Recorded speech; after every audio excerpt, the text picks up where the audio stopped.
Hello दोस्तों, तो आज की इस वीडियो में हम लोग बात करेंगे अपने सब्जेक्ट फार्मास्यूटिकल क्वालिटी एश्योरेंस की यूनिट 1 के बारे में। अब ये हमारी एक वन शॉट वीडियो रहेगी, मतलब इस एक ही वीडियो में पूरी की पूरी यूनिट 1 को हम यहाँ पे कंप्लीटली कवर करने वाले हैं। अब ये हमारी ना क्रैश कोर्स के अकॉर्डिंग है, तो इसमें हम क्या करेंगे, सबसे पहले बात करेंगे इसके मोस्ट इंपोर्टेंट क्वेश्चन के बारे में यूनिट 1 के। देन इन्हीं क्वेश्चन वाइज हम जो है इनका सोल्यूशन यहाँ पे देखने वाले हैं। बाकी इसकी जो पीडीएफ रहेगी वो आपको हमारे केवल फार्मा ऐप के अंदर मिल जाएगी। और अगर अभी तक आपने 6 सेमेस्टर के क्रैश कोर्स में इनरोल नहीं किया हो, आप लोग जाके इनरोल कर सकते हो। तो सबसे पहले हम बात करते हैं अपने यूनिट 1 के मोस्ट इंपोर्टेंट क्वेश्चन के बारे में। तो यहाँ पे हमारा पहला क्वेश्चन आता है, right a note on concept of quality control and quality assurance and also GMP. यानी कि इन तीनों टॉपिक का हमें एक पूरा कंसेप्ट बताना है, कैसे क्या ऑब्जेक्टिव क्या है, बेनिफिट्स क्या है, ये सारी बातें करेंगे। देन हमारा सेकंड आता है, right a detail note on ISO 9000 and ISO 14000। अब ये क्वेश्चन ना हमारे लिए बहुत ज्यादा इंपोर्टेंट हो जाता है, देखो मोस्ट इंपोर्टेंट है। और यहाँ पे मेनली हमें बताना होगा इन दोनों के बारे में अलग अलग, कि इन पे कैसे हम रजिस्ट्रेशन कर सकते हैं और इनके एलिमेंट के बारे में मेनली हमको बात करनी है। बाकी जो बेसिक बातें होती है जैसे इंट्रो हो गया, ऑब्जेक्टिव हो गई,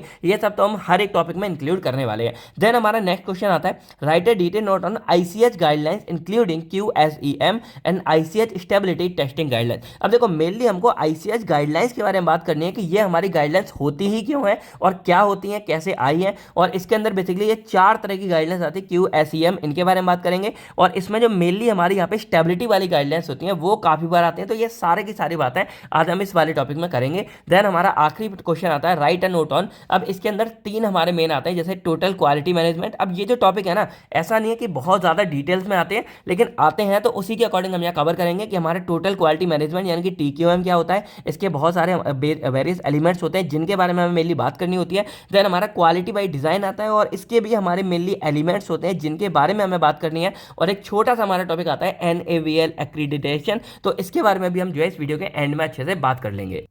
तो ये थे हमारे यूनिट 1 के मोस्ट इंपोर्टेंट क्वेश्चन। और मानो कि ये यूनिट हमारी काफ़ी ज़्यादा इंपोर्टेंट है, क्योंकि क्वेश्चन भी इसमें से बहुत ज़्यादा बनते हैं। यानी कि ये मान के चलो कि जो 5 यूनिट रहेंगी हमारी क्वालिटी एश्योरेंस की, इसमें सबसे ज़्यादा इंपोर्टेंट यूनिट हमारी यूनिट 1 है, क्योंकि इसमें से क्वेश्चन ज़्यादा बनते हैं और टॉपिक भी ज़्यादा है और इंपोर्टेंट क्वेश्चन हमारे इसमें आते हैं।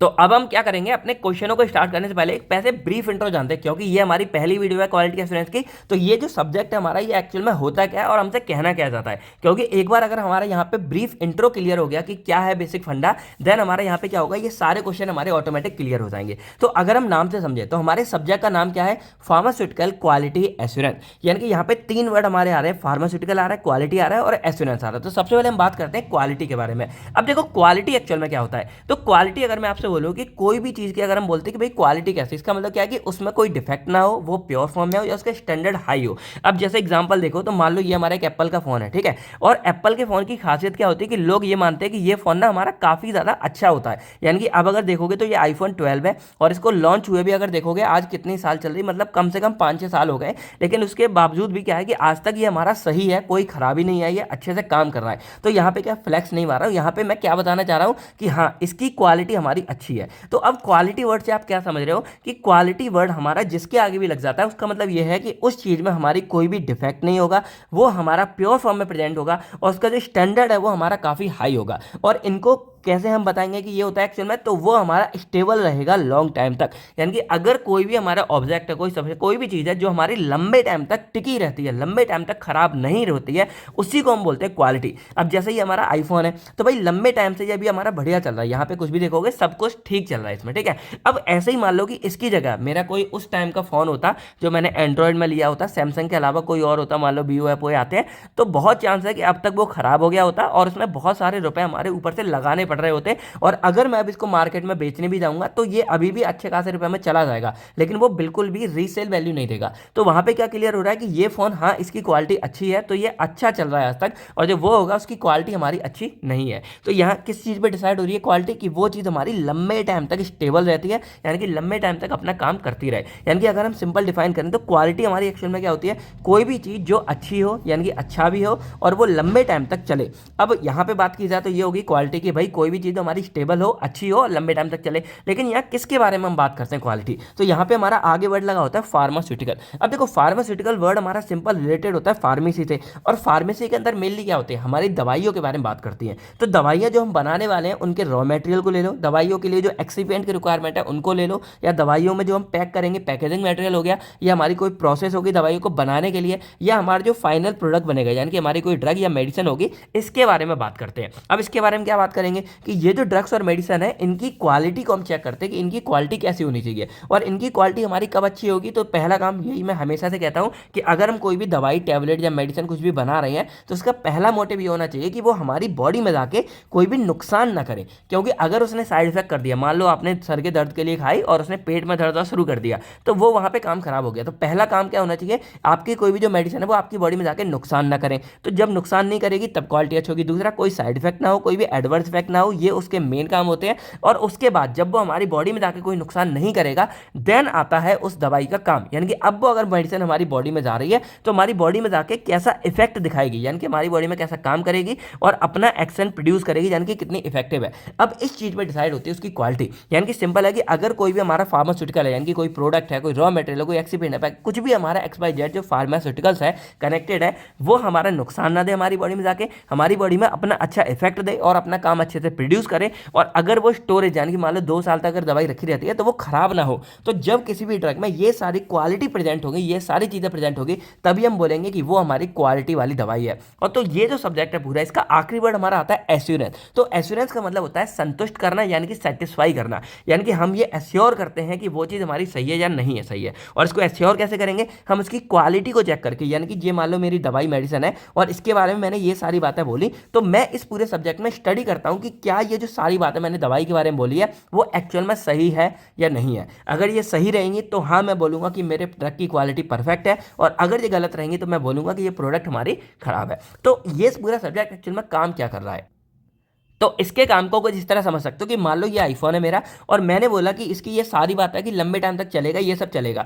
तो जो एप्पल वाली कंपनी है वो क्या करेगी, वो इस वाले प्रोडक्ट को ऐसा बनाने के लिए ना इसमें बहुत सारे इनपुट देगी। यानी कि इसमें जो ऑब्जेक्ट रॉ मटेरियल यूज़ करा है वो अच्छी करेगी, बनाने की प्रोसेस अच्छी यूज़ करेगी, इसके अंदर जो प्रोसेसर डाल रहे हैं वो अच्छा डालेंगे, जो डिस्प्ले वगैरह डाल रहे हैं वो अच्छा डालेंगे। तो यहाँ पे क्या है कि सारे के सारे काम वो क्या करेंगे, इसमें बेस्ट क्वालिटी का करेंगे। और इसलिए करेंगे क्योंकि ये जो उनका प्रोडक्ट बना है वो हमारा लंबे टाइम तक चले। तो ये एश्योर हमारी करती है कंपनी कि जो प्रोडक्ट मेरा बन रहा है वो इस क्वालिटी का बने जो मैंने बोला है। और यही काम हम करते हैं इस वाले सब्जेक्ट में। यानी कि ये जो पूरा हमारा PKO सब्जेक्ट है, इस पूरे सब्जेक्ट में हम स्टडी करते हैं उन फैक्टर्स की, उन टॉपिकों की, उन चैप्टर्स के बारे में जो हमारे किसी भी ड्रग प्रोडक्ट की क्वालिटी को अच्छा बनाए रखने के लिए, क्वालिटी को बेहतर बनाने के लिए हमारी हेल्प करते हैं, यानी कि हमको स्टडी कराते हैं। अब जैसे एग्जाम्पल अगर मैं बताऊं तो जैसे मान लो यहाँ पे हमारी ICH की गाइडलाइंस है, या मान लो यहाँ पे एनेबल, कोई भी हमारा टॉपिक ले लो, तो ये ICH की गाइडलाइंस क्या करती हैं, ये हमको कुछ गाइडलाइंस देती हैं कि हमको अगर अपना प्रोडक्ट बनाना है तो हमें ये क्राइटेरिया फॉलो करना पड़ेगा।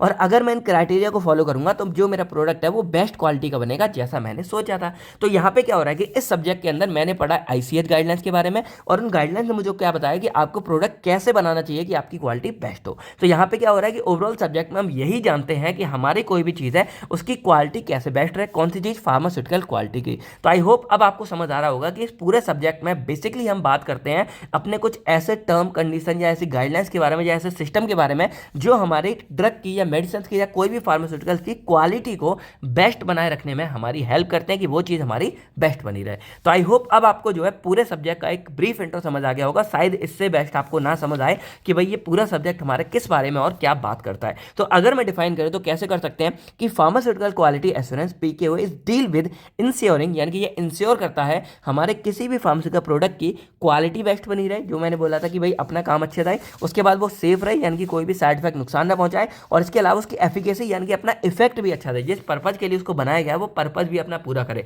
तो अगर ये सब के बारे में हम बात करते हैं अपने फार्मास्यूटिकल क्वालिटी एश्योरेंस के अंदर, यानी कि इनका मेनली प्रोसेस क्या रहता है, this subject mainly focus on preventing manufacturing error, यानी कि जब हम कोई भी ड्रग बनाते हैं तो बनाते टाइम अगर कोई एरर आ रहा है तो वो एरर हमारा ना आए। फिर मेंटेनिंग स्टैंडर्ड क्वालिटी, जो मैंने बोला कि हमारा कोई ड्रग अगर बन रहा है तो वो स्टैंडर्ड क्वालिटी का बने। फिर रेगुलेटरी गाइडलाइन, यानी कि जो गवर्नमेंट ने कुछ गाइडलाइंस बनाई है कि आपको ये फॉलो करनी होती है प्रोडक्ट को बनाने के लिए, तो उन गाइडलाइंस को हम फॉलो करेंगे। और सबसे एंड में हमारा पेशेंट सेफ्टी, यानी कि हमें पेशेंट की सेफ्टी देखनी है। ये वैसे सबसे पहले देख लें, यहाँ पे लिखा हुआ है। तो ये कुछ बातें हमारी पूरे सब्जेक्ट की हो गई। तो अगर ओवरऑल देखा जाए तो इट इंश्योर दैट, यानी कि यह सब्जेक्ट हमारा इंश्योर करता है कि जो medicine are consistently manufactured and control to meet quality standard, यानी कि जो हम दवाइयाँ बना रहे हैं वो हमारी लगातार बनती चली जाए और बेस्ट क्वालिटी की बने। तो ये हमारी हेल्प करता है understand quality system in pharma industry, यानी कि हम जब कोई भी फार्मा इंडस्ट्री में जाएंगे, कोई कंपनी में जाएंगे, तो हमारी दवाइयाँ जो बनती हैं वो बेस्ट क्वालिटी की कैसे बनती है, उसके लिए पूरा क्वालिटी सिस्टम होता है, क्वालिटी वाला, वो पूरे के बारे में हम इस सब्जेक्ट में स्टडी करेंगे। देन हम यहाँ पे जीएमपी के बारे में पढ़ेंगे, गुड मैन्युफैक्चरिंग प्रैक्टिस के बारे में, हमें बनाते टाइम कौन कौन से डॉक्यूमेंट का ध्यान रखना होता है उसके बारे में पढ़ेंगे। हम वैलिडेशन के बारे में, उसको ऑडिट कैसे करना है, गवर्नमेंट जो इंस्पेक्शन वगैरह करती है उसके बारे में,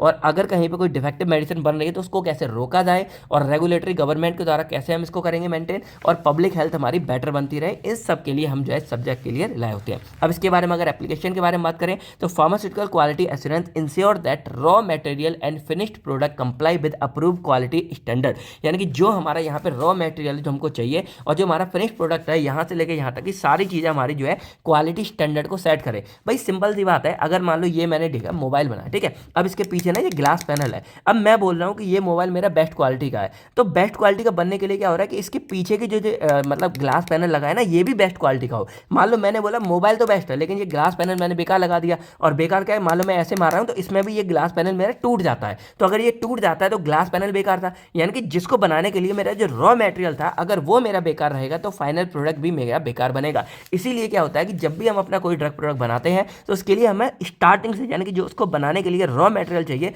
वहां से लेके जो फाइनल प्रोडक्ट है वहां तक हमें जो है हर चीज पे जो है क्वालिटी का ध्यान रखना होता है, और इसी में हेल्प करता है हमारा ये वाला सब्जेक्ट।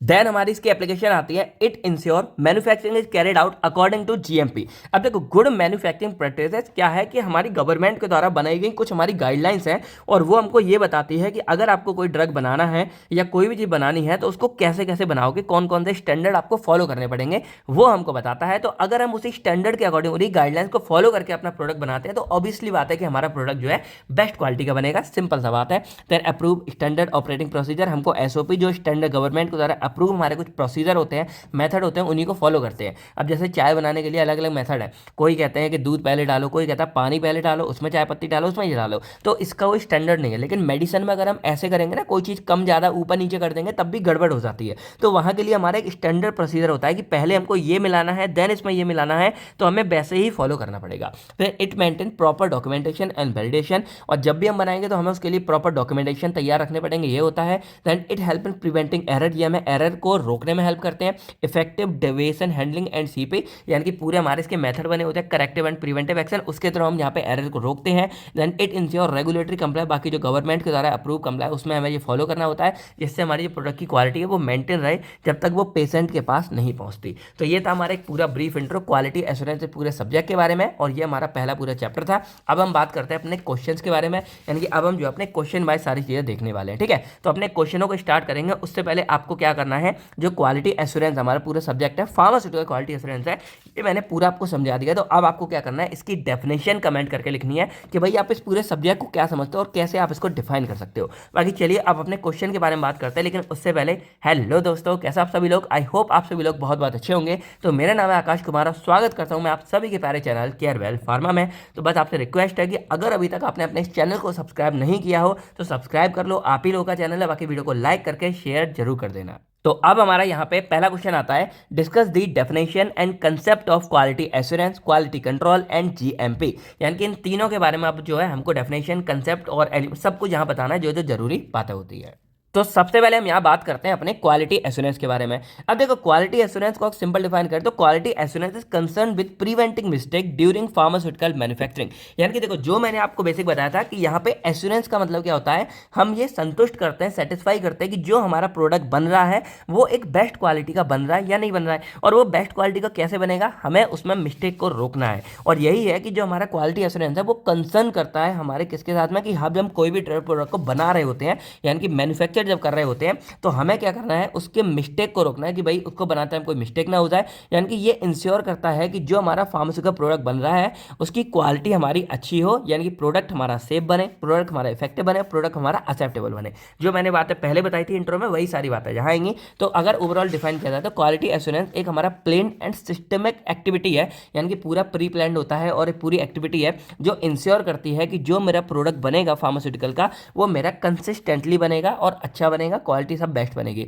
अब इसको हम आईएसओ के अकॉर्डिंग कैसे करेंगे, तो आईएसओ के बारे में हम आगे पढ़ेंगे। बस ये मान लो कि आईएसओ एक हमारा ऐसा ठप्पा होता है जो अगर लग जाता है किसी प्रोडक्ट के आगे तो ये हमारा मतलब फिक्स हो जाता है कि वो प्रोडक्ट हमारा बेस्ट क्वालिटी का रहेगा, और इसीलिए आईएसओ के अकॉर्डिंग में हम यहाँ डेफिनेशन देखते हैं। अब जैसे एग्जांपल मान लो केवल फार्मा, आप यहाँ पे अभी वीडियो देख रहे होगे तो यहाँ पे चैनल के आगे ना इस तरह का ये पूरा बैच लग जाता है, ठीक है। तो यहाँ पे इसको वेरीफाई बैच बोलते हैं, यानी कि अब इसके अकॉर्डिंग क्या है कि हमारे 1 लाख सब्सक्राइबर हो चुके हैं, मतलब हमारा चैनल अच्छा बेस्ट क्वालिटी में आ जाता है, वही यहाँ पे होता है। तो quality assurance according to ISO क्या है कि quality assurance is the part of quality management, यानी कि जो ओवरऑल हम पूरे मतलब अपने जो मान लो ये हमारी पूरी कंपनी है और हम यहाँ पे क्वालिटी को मैनेज करते हैं अपने हर एक प्रोडक्ट के बारे में, तो उसी का एक हमारा ये पार्ट होता है क्वालिटी एश्योरेंस। यानी कि और भी चीज़ें होती हैं, आप जब भी ड्रग बनाते हो आपको रॉ मटेरियल लेना है, उसकी टेस्टिंग करनी है, मैन्युफैक्चरिंग करनी है, क्वालिटी चेक करना है, क्वालिटी कंट्रोल टेस्ट करना है, फिर क्वालिटी एश्योरेंस को एश्योर करेगा कि सब कुछ ठीक है या नहीं है। इसीलिए यहाँ पे बोला जा रहा है कि ये हमारा जस्ट एक पार्ट होता है पूरा क्वालिटी मैनेजमेंट का, और इसका मेन फोकस क्या होता है, focus on providing confidence that quality requirement will be fulfilled.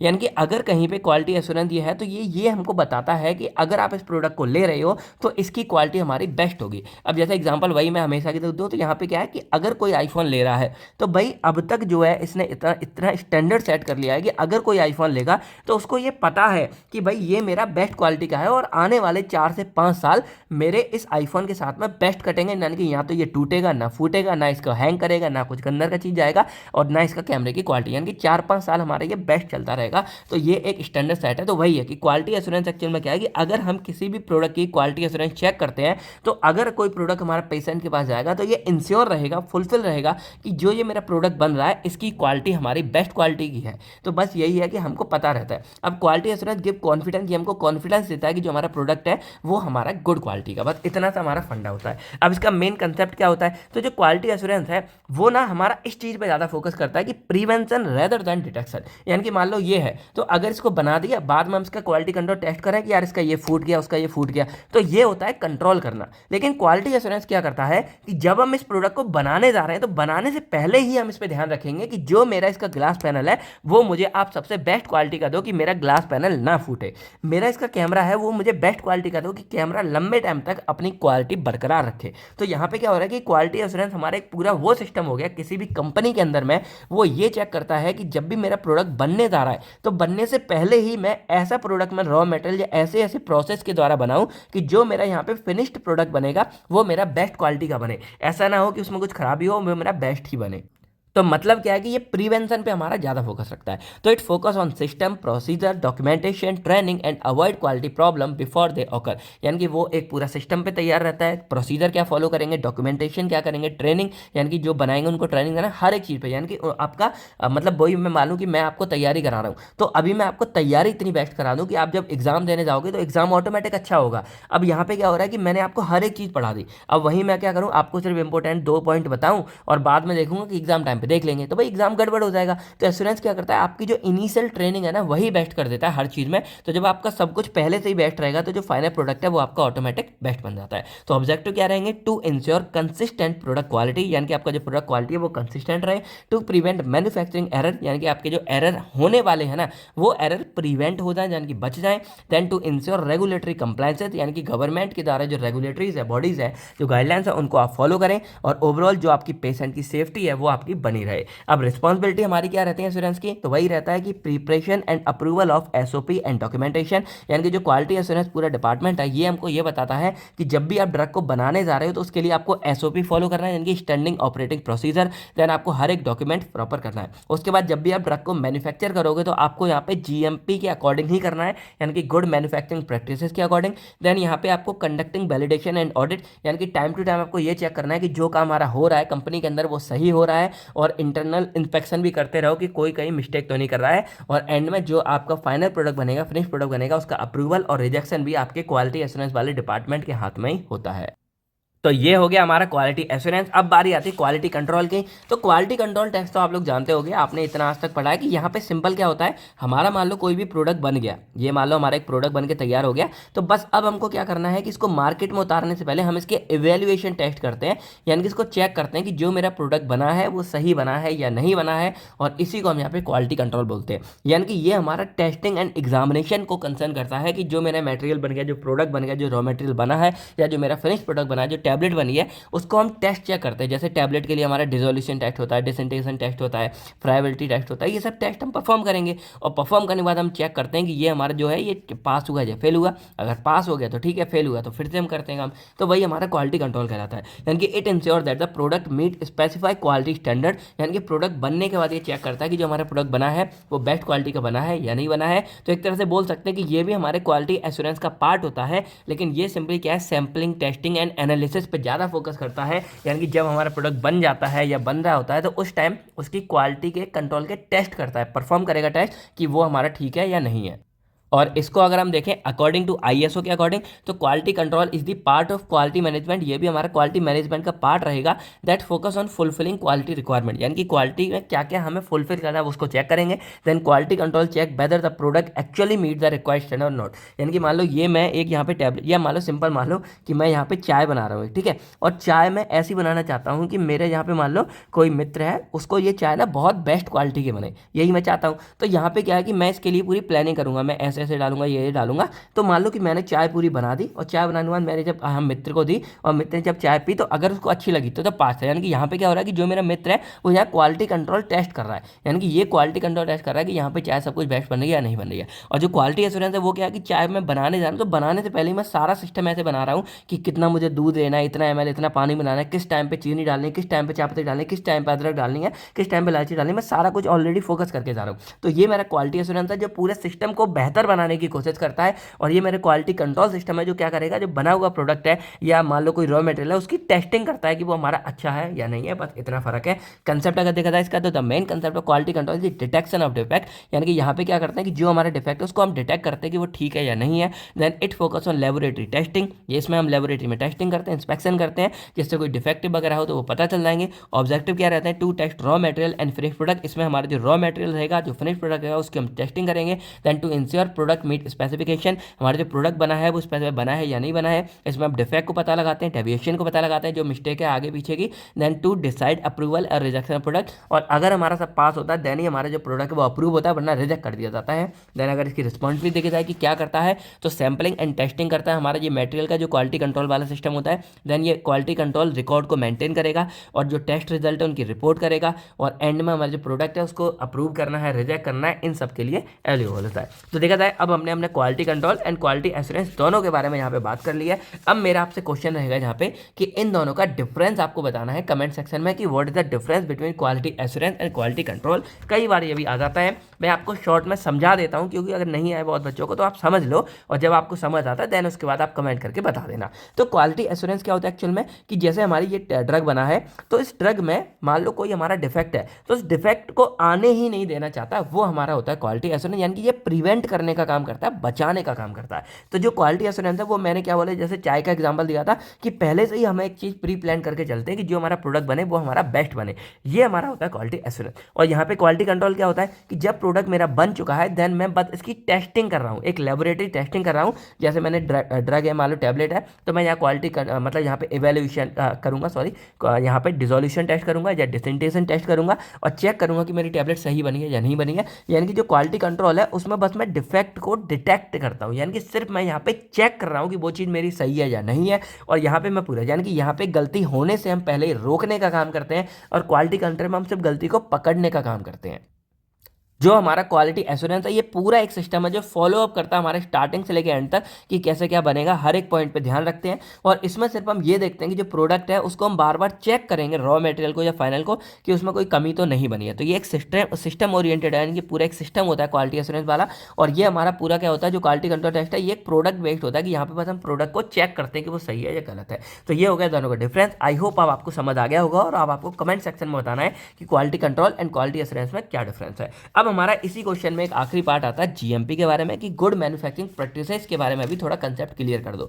तो अब ये गुड मैन्युफैक्चरिंग प्रैक्टिसेस हमारी क्या होती है? तो जैसे मैं आपको बोल रहा था कि मान लो हम लोगों ने क्या किया है, मैं चलो दिखा देता हूँ। मान लो ये मैंने अपनी एक कंपनी ओपन कर ली है, ठीक है, और मुझे यहाँ पे एक प्रोडक्ट ये फॉर्म करना है। अब अगर मैं चाहता हूँ कि मुझे यहाँ पे प्रोडक्ट बनाना है तो उसके लिए मैं कैसे बनाऊँ? भाई मुझे थोड़ी पता है कि मैं इसको क्या कैसे करूँगा। उसके लिए क्या होता है कि जो मेरे रेगुलेटरी बॉडी है यानी कि गवर्नमेंट है, उनके द्वारा यहाँ पे जीएमपी सेट है। अब जीएमपी की फुल फॉर्म होती है गुड मैन्युफैक्चरिंग प्रैक्टिसेस, यानी कि सिंपल बोला जाए तो इन्होंने यहाँ पे कुछ गाइडलाइंस बनाई हुई है। अब गाइडलाइंस के अकॉर्डिंग क्या होता है कि यहाँ पे कुछ रूल्स मेरे लिखे होंगे और रूल्स के अकॉर्डिंग ये लिखा होगा कि मान लो आपको टैबलेट बनानी है तो जिस तरह की टैबलेट है मान लो वो आपको एक हाइजीन कंडीशन में बनानी है, खुले में नहीं बनानी है। मान लो कोई पेरेंटल वाला प्रोडक्ट है तो आपको एकदम बंद वाले स्टोर में बनानी है, आपको स्टेरिलिटी का भी ध्यान रखना है। तो यहाँ पे क्या जीएमपी में आपके पास गाइडलाइंस लिखी होती है कि आपको क्या क्या चीज़ों को फॉलो करना है। और जब भी मैं अपना प्रोडक्ट बनाऊंगा तो बस मैं इन गाइडलाइंस को फॉलो करूंगा। और भाई सिंपल सी बात है कि ये गाइडलाइंस मेरी बेस्ट है। अब अगर मान लो ये केवल फार्मा की कंपनी है और ये क्या कर रही है कि इस टैबलेट को बना रही है इन गाइडलाइंस को फॉलो करके, तो अगर मैं इन गाइडलाइंस को फॉलो करके अपने यहाँ पे मेडिसिन बनाना हूँ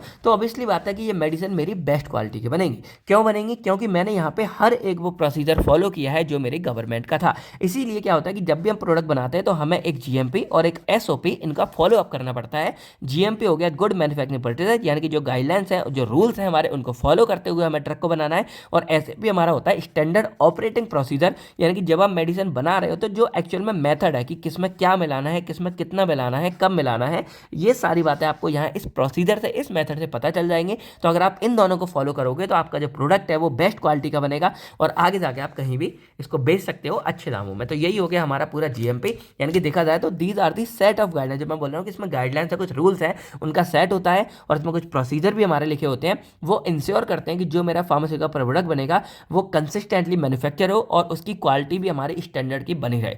देन यहाँ पे क्या है कि जो जीएमपी है वो हेल्प करता है रिस्क को रिड्यूस करने में और इसके बाद जो हमारा फाइनल प्रोडक्ट है वो अच्छा बने। देन गुड मैन्युफैक्चरिंग प्रैक्टिसेस है वो हमारी वो प्रैक्टिस है जो इंश्योर करते हैं कि जो प्रोडक्ट है वो हमारा मैन्युफैक्चर्ड होगा अंडर कंट्रोल्ड कंडीशन, यानी कि जो कंट्रोल रहेंगी, यानी कि हमारी क्वालिटी मेंटेन रहेगी, हमारी सेफ्टी मेंटेन रहेगी और एफिकेसी। देखो बार बार वही वर्ड क्वालिटी क्वालिटी आएगा क्योंकि सब्जेक्ट का नाम ही ये है। और तीन ही मेन बातें हमारी होती हैं कहीं भी कि कोई भी प्रोडक्ट बनाओगे वो हमारा सेफ बने, उसकी क्वालिटी बेस्ट हो और वो एफिकेसी यानी कि अपना एक्शन दिखाए, यानी कि जिस काम के लिए बनाया जा रहा है वो काम अपना करे। अब अकॉर्डिंग टू WHO के अकॉर्डिंग हम कैसे डिफाइन करेंगे? तो जीएमपी एक हमारा क्वालिटी एश्योरेंस का पार्ट एक तरह से बोल सकते हैं, एक्चुअल में पार्ट नहीं होता लेकिन हाँ पार्ट बोल सकते हैं, which ensure that product are consistently produce, यानी कि ये जीएमपी वो इंश्योर करता है कि जो मेरा प्रोडक्ट यहाँ पे बन रहा है वो मेरा बेस्ट क्वालिटी का बन रहा है, देन कंट्रोल एनवायरनमेंट में बन रहा है और ऐसा बन रहा है कि जो क्वालिटी हमारी एक्चुअल में होनी चाहिए थी स्टैंडर्ड वैसी ही बन रही है। तो जीएमपी इंश्योर करता है कि जो मेरी मेडिसिन है वो हर बार जो है सही तरीके से सही टाइम पे बन रही है, करेक्ट बन रही है एवरी टाइम पे। अब इसके कंसेप्ट के बारे में बात करें तो जो बेसिक कंसेप्ट है हमारा जीएमपी का वो ये है कि इसमें क्वालिटी हमारी जो है मैन्युफैक्चरिंग के टाइम पर ही होता है। जो मैंने बोला कि जब आप बनाओगे तो स्टार्टिंग से ही लिखा होता है कि आपको रॉ मटेरियल ऐसा लेना, आपको इस कंडीशन में बनाना, आपको ये काम कर रहा है। तो जो हमारी स्टार्टिंग हो रही है यानी कि जब हम मैन्युफैक्चरिंग कर रहे हैं उसी टाइम से हमारी जो है प्रोडक्ट उसमें क्वालिटी आना शुरू हो जाती है। ऐसा नहीं है कि फाइनल बनने के बाद हमारी जो मैंने बोला एश्योरेंस की बनते बनते ही बीच में हम हर एक पॉइंट को जब फॉलो करेंगे तो क्वालिटी मेरी बेस्ट बनेगी। इट फोकस ऑन मैन, जो बनाने वाले हैं, मशीन है जिसके द्वारा बनेगी, मटेरियल हो गया, मेथड हो गया, एनवायरनमेंट हो गया, इन सबको ये फोकस करता है जिससे कॉन्टामिनेशन ना हो, मिक्सअप ना हो और एरर हमारे ना हो। ऑब्जेक्टिव देखा जाए तो to ensure consistent product quality, यानी कि मेरे प्रोडक्ट की क्वालिटी कंसिस्टेंट रहे, इससे कॉन्टामिनेशन और मिक्सअप हमारा प्रिवेंट हो, रेगुलेटरी कंप्लेंट गवर्नमेंट के सारे अप्रूवल मिले और पेशेंट की हमारी सेफ्टी बनी रहे। देन जैसे कुछ मैं अगर गाइडलाइंस आपको बताऊं कि क्या क्या हमको फॉलो करना होता है, जैसे मैंने यहाँ सिंपल बताया तो प्रिंसिपल गाइडलाइंस या प्रोसीजर बोल सकते हैं। तो जो मैन्युफैक्चरिंग हम लोग करेंगे वो हम एक clean, hygienic and control process में करेंगे। अब ये रूल है हमारा, मान लो गवर्नमेंट के हैं जीएमपी के द्वारा बना दिया। अब मान लो मैं जब यहाँ प्रोडक्ट बनाने जाऊँगा तो मुझे इसको फॉलो करना पड़ेगा, मजबूरी है। और जब मैं फॉलो करूँगा तो ऑब्वियसली बात है कि अगर कोई ड्रग हमारा साफ एनवायरमेंट बनेगा, हाइजीनिक में बनेगा, कंट्रोल में बनेगा तो प्रोडक्ट मेरा बेस्ट बनेगा, तो पेशेंट को कम नुकसान होगा। तो बस यही है। Then qualified and train person, जो ये बनाएंगे वो हमारे क्वालिफाइड होने चाहिए और ट्रेंड पर्सनल होने चाहिए जो यहाँ बनाएंगे। देन जो रॉ मटेरियल है वो हमारा अप्रूव होना चाहिए और वैलिडेट होना चाहिए। उसके बाद जो एसओपी है जो मैंने बोला था स्टैंडर्ड ऑपरेटिंग प्रोसीजर, ये हमारे फॉलो किए जाने चाहिए। और जब इनको फॉलो करोगे तो आप हर एक चीज़ का प्रॉपर डॉक्यूमेंट बनाओगे कि कब क्या नोट डाउन करना, ये सारी बात है। Then proper storage, packaging, distribution, हर एक चीज़ को भी आप प्रॉपर मेंटेन करोगे। तो वही सारी बात है कि आपको बनाना कैसे ड्रग, ये सारी बातें आपकी जीएमपी में लिखी होती हैं और ये हमारी करेक्ट लिखी है, स्टैंडर्ड बेस पे लिखी है। और अगर आप इनको फॉलो करोगे तो आपका जो प्रोडक्ट है वो बेस्ट बनेगा। तो ये हो गया हमारा पहला क्वेश्चन। अब पहले क्वेश्चन यहाँ पे देखो क्लियर मैंने कर दिया,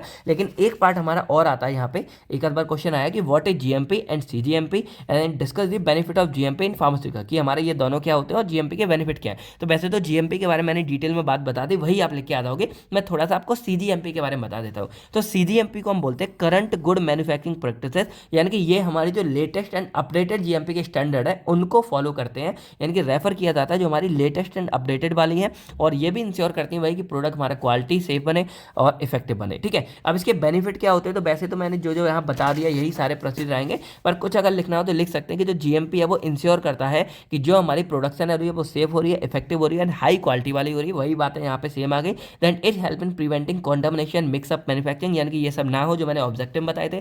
then GMP ensure compliance with regulatory authorities and legal requirement, यानी कि गवर्नमेंट के द्वारा सब अप्रूव बनेगा।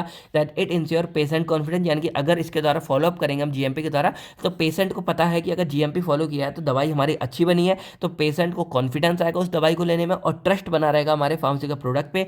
देन इससे हमारी डॉक्यूमेंटेशन, ट्रेसेबिलिटी, अकाउंटेबिलिटी सब कुछ हमारी अच्छी हो जाती है। तो ये था हमारा ओवरऑल मतलब इस पूरे फर्स्ट क्वेश्चन के बारे में, यानी कि हमने यहाँ पे क्वालिटी कंट्रोल के बारे में पढ़ा, क्वालिटी एश्योरेंस के बारे में पढ़ा और जीएमपी के बारे में पढ़ा। अब आपको क्या करना है कि इन दोनों का डिफरेंस बताना है, क्वालिटी कंट्रोल, क्वालिटी एश्योरेंस का, और जो फार्मेस्यूटिकल क्वालिटी एश्योरेंस है इसकी डेफिनेशन भी आपको कमेंट करके बतानी है, और कैसा आपको लग रहा है ये भी कमेंट करके बताओ। और अगर अभी तक आपने लाइक नहीं किया वीडियो को लाइक कर देना यार, थोड़ा अच्छा लगता है, अगर लाइक करोगे थोड़ा अच्छा लगता है। ठीक है, तो अब हमारा यहाँ पे नेक्स्ट क्वेश्चन आता है, what is the concept of TQM, then discuss various element of TQM. देखो ये वाला जो क्वेश्चन है ना ये भी हमारा काफी ज्यादा इंपॉर्टेंट है, टोटल क्वालिटी मैनेजमेंट वाला। अब वैसे हमारा ये आता है, लेकिन मैं आपको सिलेबस वाइज मतलब क्वेश्चन इंपॉर्टेंट लिए है, लेकिन पैटर्न जो है सिलेबस वाइज फॉलो कर रहे हैं जिससे आपका थोड़ा फ्लो ना बिगड़े। ठीक है, तो टोटल क्वालिटी मैनेजमेंट एक्चुअल में हमारा क्या होता है, तो अगर मैं सिंपल बताऊं तो ये हमारा एक पूरा मैनेजमेंट सिस्टम है जिसका मेनली काम क्या होता है कि हमारी पूरी क्वालिटी को, देखो नाम में क्या है, टोटल क्वालिटी, यानी कि अब मैं अगर आपको एग्जांपल बताऊं, मान लो ये हमारी कंपनी है, ये हमारी फर्म है केवल फार्मा नाम से। ठीक है, और हमारा मेनली काम क्या होता है, हम आपके लिए नोट्स एंड वीडियोस लेक्चर बनाते हैं और उसको पढ़ के आप लोग जो है टॉप करते हो, आप लोग अच्छे मार्क्स लेके आते हो, पास होते हो, ये सारा काम है। तो यहाँ पे क्या बोला जा रहा है कि जो टोटल क्वालिटी मैनेजमेंट है ये हमारा एक्चुअल में वो सिस्टम है जो मेरे स्टार्टिंग से लेके, यानी कि जहाँ से मैं खुद पढ़ रहा हूँ, यानी कि खुद मैं समझ रहा हूँ, वो खुद समझने से लेके मैं अपने रफ नोट्स बना रहा हूँ, रफ से लेके मैं देन फेयर बना रहा हूँ, फेयर के बाद मैं यहाँ पे उन नोट्स से आपको स्टडी करा रहा हूँ, देन नोट्स को पढ़ाते पढ़ाते मैं आपके लिए कुछ रफ नोट्स बना रहा हूँ जिससे मैं आपको समझा रहा हूँ, जैसे ये जो मैं लिख लिख के बना रहा हूँ। तो इन सब चीज़ों को मैनेज करके मेरा क्या है, फाइनली नोट्स एंड वीडियोज आपके पास पहुँचा रहा हूँ और उसका यूज़ करके आप लोग पास हो रहे हो, सब हो रहे हो। तो यहाँ पे टोटल क्वालिटी मैनेजमेंट क्या है कि ये हमारा वो सिस्टम है जो स्टार्टिंग से लेके एंड तक की हर एक चीज़ पे क्वालिटी को मेंटेन करते हैं, और ये इसलिए करते हैं जिससे जो मेरा ओवरऑल क्वालिटी है, यानी कि नोट्स एंड वीडियोस की क्वालिटी है, वो मेरी कंसिस्टेंटली इंप्रूव होती जाए। अब जैसे जो लोग मेरे से स्टार्टिंग से जुड़े होंगे, अगर आप देखोगे तो जिस तरीके से मैं फर्स्ट सेम में पढ़ाता था उस तरीके से मैं सिक्स में नहीं पढ़ा रहा हूँ, कुछ ना कुछ चेंज हुआ होगा, क्योंकि जैसे मैंने वहाँ शुरुआत की थी, जब मैंने सबसे पहले थर्ड सेम कराया था बहुत पहले का, तो अगर आप मतलब ओल्डेस्ट वीडियो में जाके देखोगे तो बहुत अलग तरीके से बोल रहा हूँ, मेरी स्पीड स्लो है, कॉन्फिडेंस कम है, कुछ कई जगह मिस्टेक भी होती है, सब कुछ होता है। लेकिन आज अगर देखोगे इंप्रूव हुआ है, आपकी क्वालिटी बेस्ट मिलेगी, बोलने का तरीका बेस्ट मिलेगा, और इसके बाद कॉन्फिडेंस मिलेगा, और जो मिस्टेक पहले होती थी वो अब बिल्कुल हमने जीरो कर दी है। तो यहाँ पे क्या हो रहा है कि हम धीरे धीरे धीरे धीरे अपनी क्वालिटी को इंप्रूव करते जा रहे हैं, और यही पूरा सिस्टम, और इस पूरे क्वालिटी को इंप्रूव करने में जो सिस्टम का हाथ होता है वो होता है टोटल क्वालिटी मैनेजमेंट। अब ये जो टोटल क्वालिटी मैनेजमेंट है ना, ये एक्चुअल में कोई एक पर्टिकुलर बंदा नहीं होता है। इसमें क्या होता है कि हमारी कंपनी में काम करने वाले जितने भी एम्प्लॉय हैं या कोई पर्सन है, वो हर कोई इसमें रोल प्ले करेगा। अब जैसे एग्जांपल, वैसे तो मैं खुद ही सब कर रहा हूँ ये वाला, पर एक मैनेजर है, मान लो एग्जांपल, मान लो कि जैसे एक ए नाम का बंदा, एक बी है, तो मैंने इसको दे रखा है कि तुम भाई एमसीक्यू बनाओगे, ठीक है, एक को दे रखा है कि तुम कंटेंट निकालोगे, एक को देखा रफ, एक को दे रखा है कि तुम नोट्स फेयर बनाओगे। तो यहाँ पे क्या है कि हर एक बंदे का काम इंपॉर्टेंट है और हर एक बंदे को अपनी क्वालिटी बेस्ट देनी पड़ेगी। अगर मान लो मैं क्या करता हूँ, आपको एंड में एमसीक्यू बताता हूँ, और अगर उस बंदे ने एमसीक्यू गलत बना दिए तो वो भी काम खराब हो जाएगा। तो यहाँ पे क्या हो रहा है कि हर एक बंदा इन्वॉल्व होता है इस चीज में अपनी क्वालिटी को ओवरऑल बेस्ट बनाने के लिए, और यही हमारा कहलाता है ये। अब इन सबको मैनेज करने के लिए एक हमारा होता है मैनेजर, और अभी हमारे मैनेजर गए छुट्टी पे, यही रीजन है कि कुछ टाइम से काम अभी स्लो चल रहा है, लेकिन अब बड़ी जल्दी जल्दी चलेगा, एक दो दिन में वो आ जाएंगे। तो यहाँ पे मैनेजर क्या करेगा, वो एवरीथिंग चेक करेगा और क्वालिटी को और मेंटेन करेगा, और इन सबको इतना बेस्ट बनाना है कि कस्टमर का सेटिस्फैक्शन मिले। यानी कि आप लोग जो वीडियो देख रहे हो, नोट्स देख रहे हो, आपको जो क्रैश कोर्स मिल रहा है,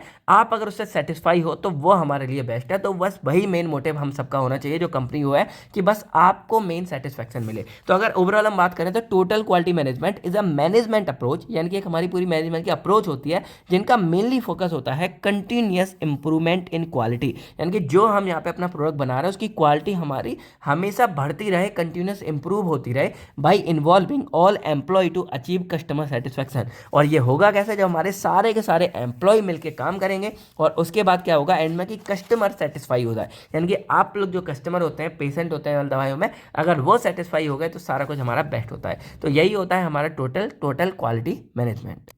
तो अब और क्या बोल सकते हैं, it is a systemic approach in which all members of an organisation, यानी कि जो भी हमारी ऑर्गेनाइजेशन के सारे मेंबर होंगे वो हमारे पार्टिसिपेट करते हैं, जो मैंने बोला था, इन इंप्रूविंग प्रोसेस, हमारी प्रोसेस को बेस्ट बनाने के लिए, प्रोडक्ट को बेस्ट बनाने के लिए और लॉन्ग टर्म सक्सेस को अचीव करने के लिए, जिससे हमारे कस्टमर का सेटिस्फेक्शन बना रहे। अब इसके ऑब्जेक्टिव क्या रहते हैं, तो वही है to achieve and maintain high quality standard in product and service, यानी कि हमारे जो हाई क्वालिटी स्टैंडर्ड बना रहे बरकरार, then to ensure maximum customer satisfaction, हमारे जो कस्टमर है वो मैक्सिमम तरीके से सेटिस्फाई होते रहे by meeting customer needs and expectation, जिसमें हमारे जो कस्टमर चाहते हैं, यानी कि जो नीड है। अब जैसे मैं आपको नोट्स बना रहा हूँ, सब कुछ दे रहा हूँ, लेकिन पहले बड़ा आता था कि शायद थोड़े ना शॉर्ट्स रहते हैं, यानी कि शॉर्ट रहते हैं, तो एग्जाम के लिए ठीक है, लेकिन थोड़ा और नॉलेज, तो हमने क्या किया है, थोड़े नोट्स की क्वांटिटी बढ़ा दी है, यानी कि लेंथ, यानी कि आपको जो एक्स्ट्रा वाले कुछ कुछ पार्ट होता है वो भी आपको करा देते हैं। और हमें ये भी देखना था तो हम क्या करते हैं क्रैश कोर्स के अकॉर्डिंग, कि क्रैश कोर्स में मेनली आपका जो इंपॉर्टेंट वाला पार्ट है उसको डिटेल में अच्छे से समझाते हैं, और जो एक्स्ट्रा वाला थोड़ा बहुत पार्ट है उसको भी हम आपको करा देते हैं कि अगर कभी एग्जाम में आए या आप लोगों को जिनको चाहिए टॉप करना है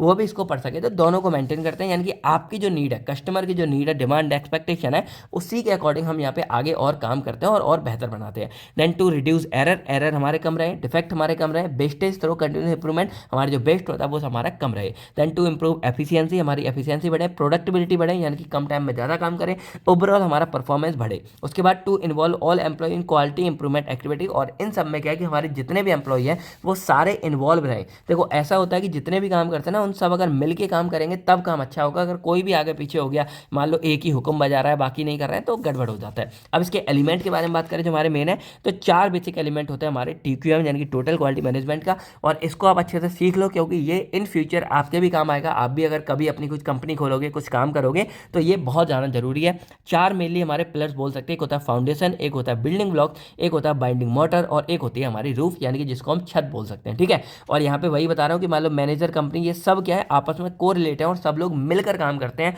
और सब लोग मिलकर काम कैसे करते हैं, अपनी क्वालिटी को इंप्रूव करने के लिए। और जो हमारी क्वालिटी इंप्रूव होगी इससे एक्चुअल में क्या होगा कि हमारे जो कस्टमर का सेटिस्फेक्शन है वो हमारे लिए मैटर है और वो हमारा बढ़ेगा। तो ये सारा काम हमारा होता है, ये सब मिलकर करते हैं। ये हमारे 4 बेसिक एलिमेंट है। अब इनके बारे में हम यहाँ बात करते हैं। हमारा पहला आता है फाउंडेशन ऑफ TQM। अब देखो फाउंडेशन को एक तरह से हम नींव बोल सकते हैं, बेस, यानी कि मान लो कि अगर हमें कोई भी घर बनाना है तो घर बनाने से पहले हमको क्या पिलर लगाने पड़ते हैं, और जो पिलर हमारे मजबूत होंगे तभी हमारा पूरा घर टिका रहता है। तो पिलर हमारे लिए बहुत ज़्यादा इंपॉर्टेंट हो गए। वही हमारा होता है यहाँ पे TQM की फाउंडेशन, यानी कि एक हमारा क्या है कि ये बेस होता है, नींव होती है हमारी टोटल क्वालिटी मैनेजमेंट की। Without a strong foundation TQM can not successfully implementation. अगर हमारी फाउंडेशन या नींव अच्छी नहीं होगी तो हमारी TQM अच्छी नहीं बन पाएगी। अब इसके अंदर 3 हमारे मेन एलिमेंट आते हैं, एथिक्स, इंटीग्रिटी एंड ट्रस्ट। तो अगर हम इसमें फर्स्ट बात करें यानी कि एथिक्स के बारे में, देखो एथिक्स क्या है, ये ना पूरी की पूरी ना सारी फिलॉसफी वाली बातें हैं जो आप लोगों ने पहले पढ़ा होगा और जो हम लोग जानते हैं कि भाई ईमानदारी, निष्ठा, इससे काम करेंगे तब अच्छा होगा। तो जो एथिक्स है वो हमारी होती है नीति, यानी कि हमारे मोरल होते हैं कि हम अंदर से कैसा काम करना चाहते हैं, वही यहाँ पे है। तो यही है सिंपल कि जो हमारे TQM टोटल क्वालिटी मैनेजमेंट अगर आप करना चाहते हो तो उसके लिए जो पहला आपका पिलर है फाउंडेशन, उसके अंदर सबसे पहले आपको क्या करना चलेगा, आपको अपने मोरल प्रिंसिपल एंड वैल्यूज़ को अपनी ऑर्गेनाइजेशन के लिए अच्छा रखना पड़ेगा। यानी कि मान लो कि यहाँ पे अगर कोई ये बंदा काम कर रहा है तो ये अच्छा सोचे, दिल से अच्छा सोचे, इसके मोरल यानी कि ओवरऑल हर एक बंदे का ये होना चाहिए काम कि जो हमारी कंपनी है वो हमारी बेस्ट जाए, और इसके लिए अगर वो काम करेगा तो बेस्ट होगा। तो यही होता है कि it refer to moral principle and values follow by an organisation, यानी कि हमारी पूरी ऑर्गेनाइजेशन के द्वारा जो मोरल प्रिंसिपल वैल्यू है वो की जाए, that in ensure fairness, honesty and discipline in all quality related activity.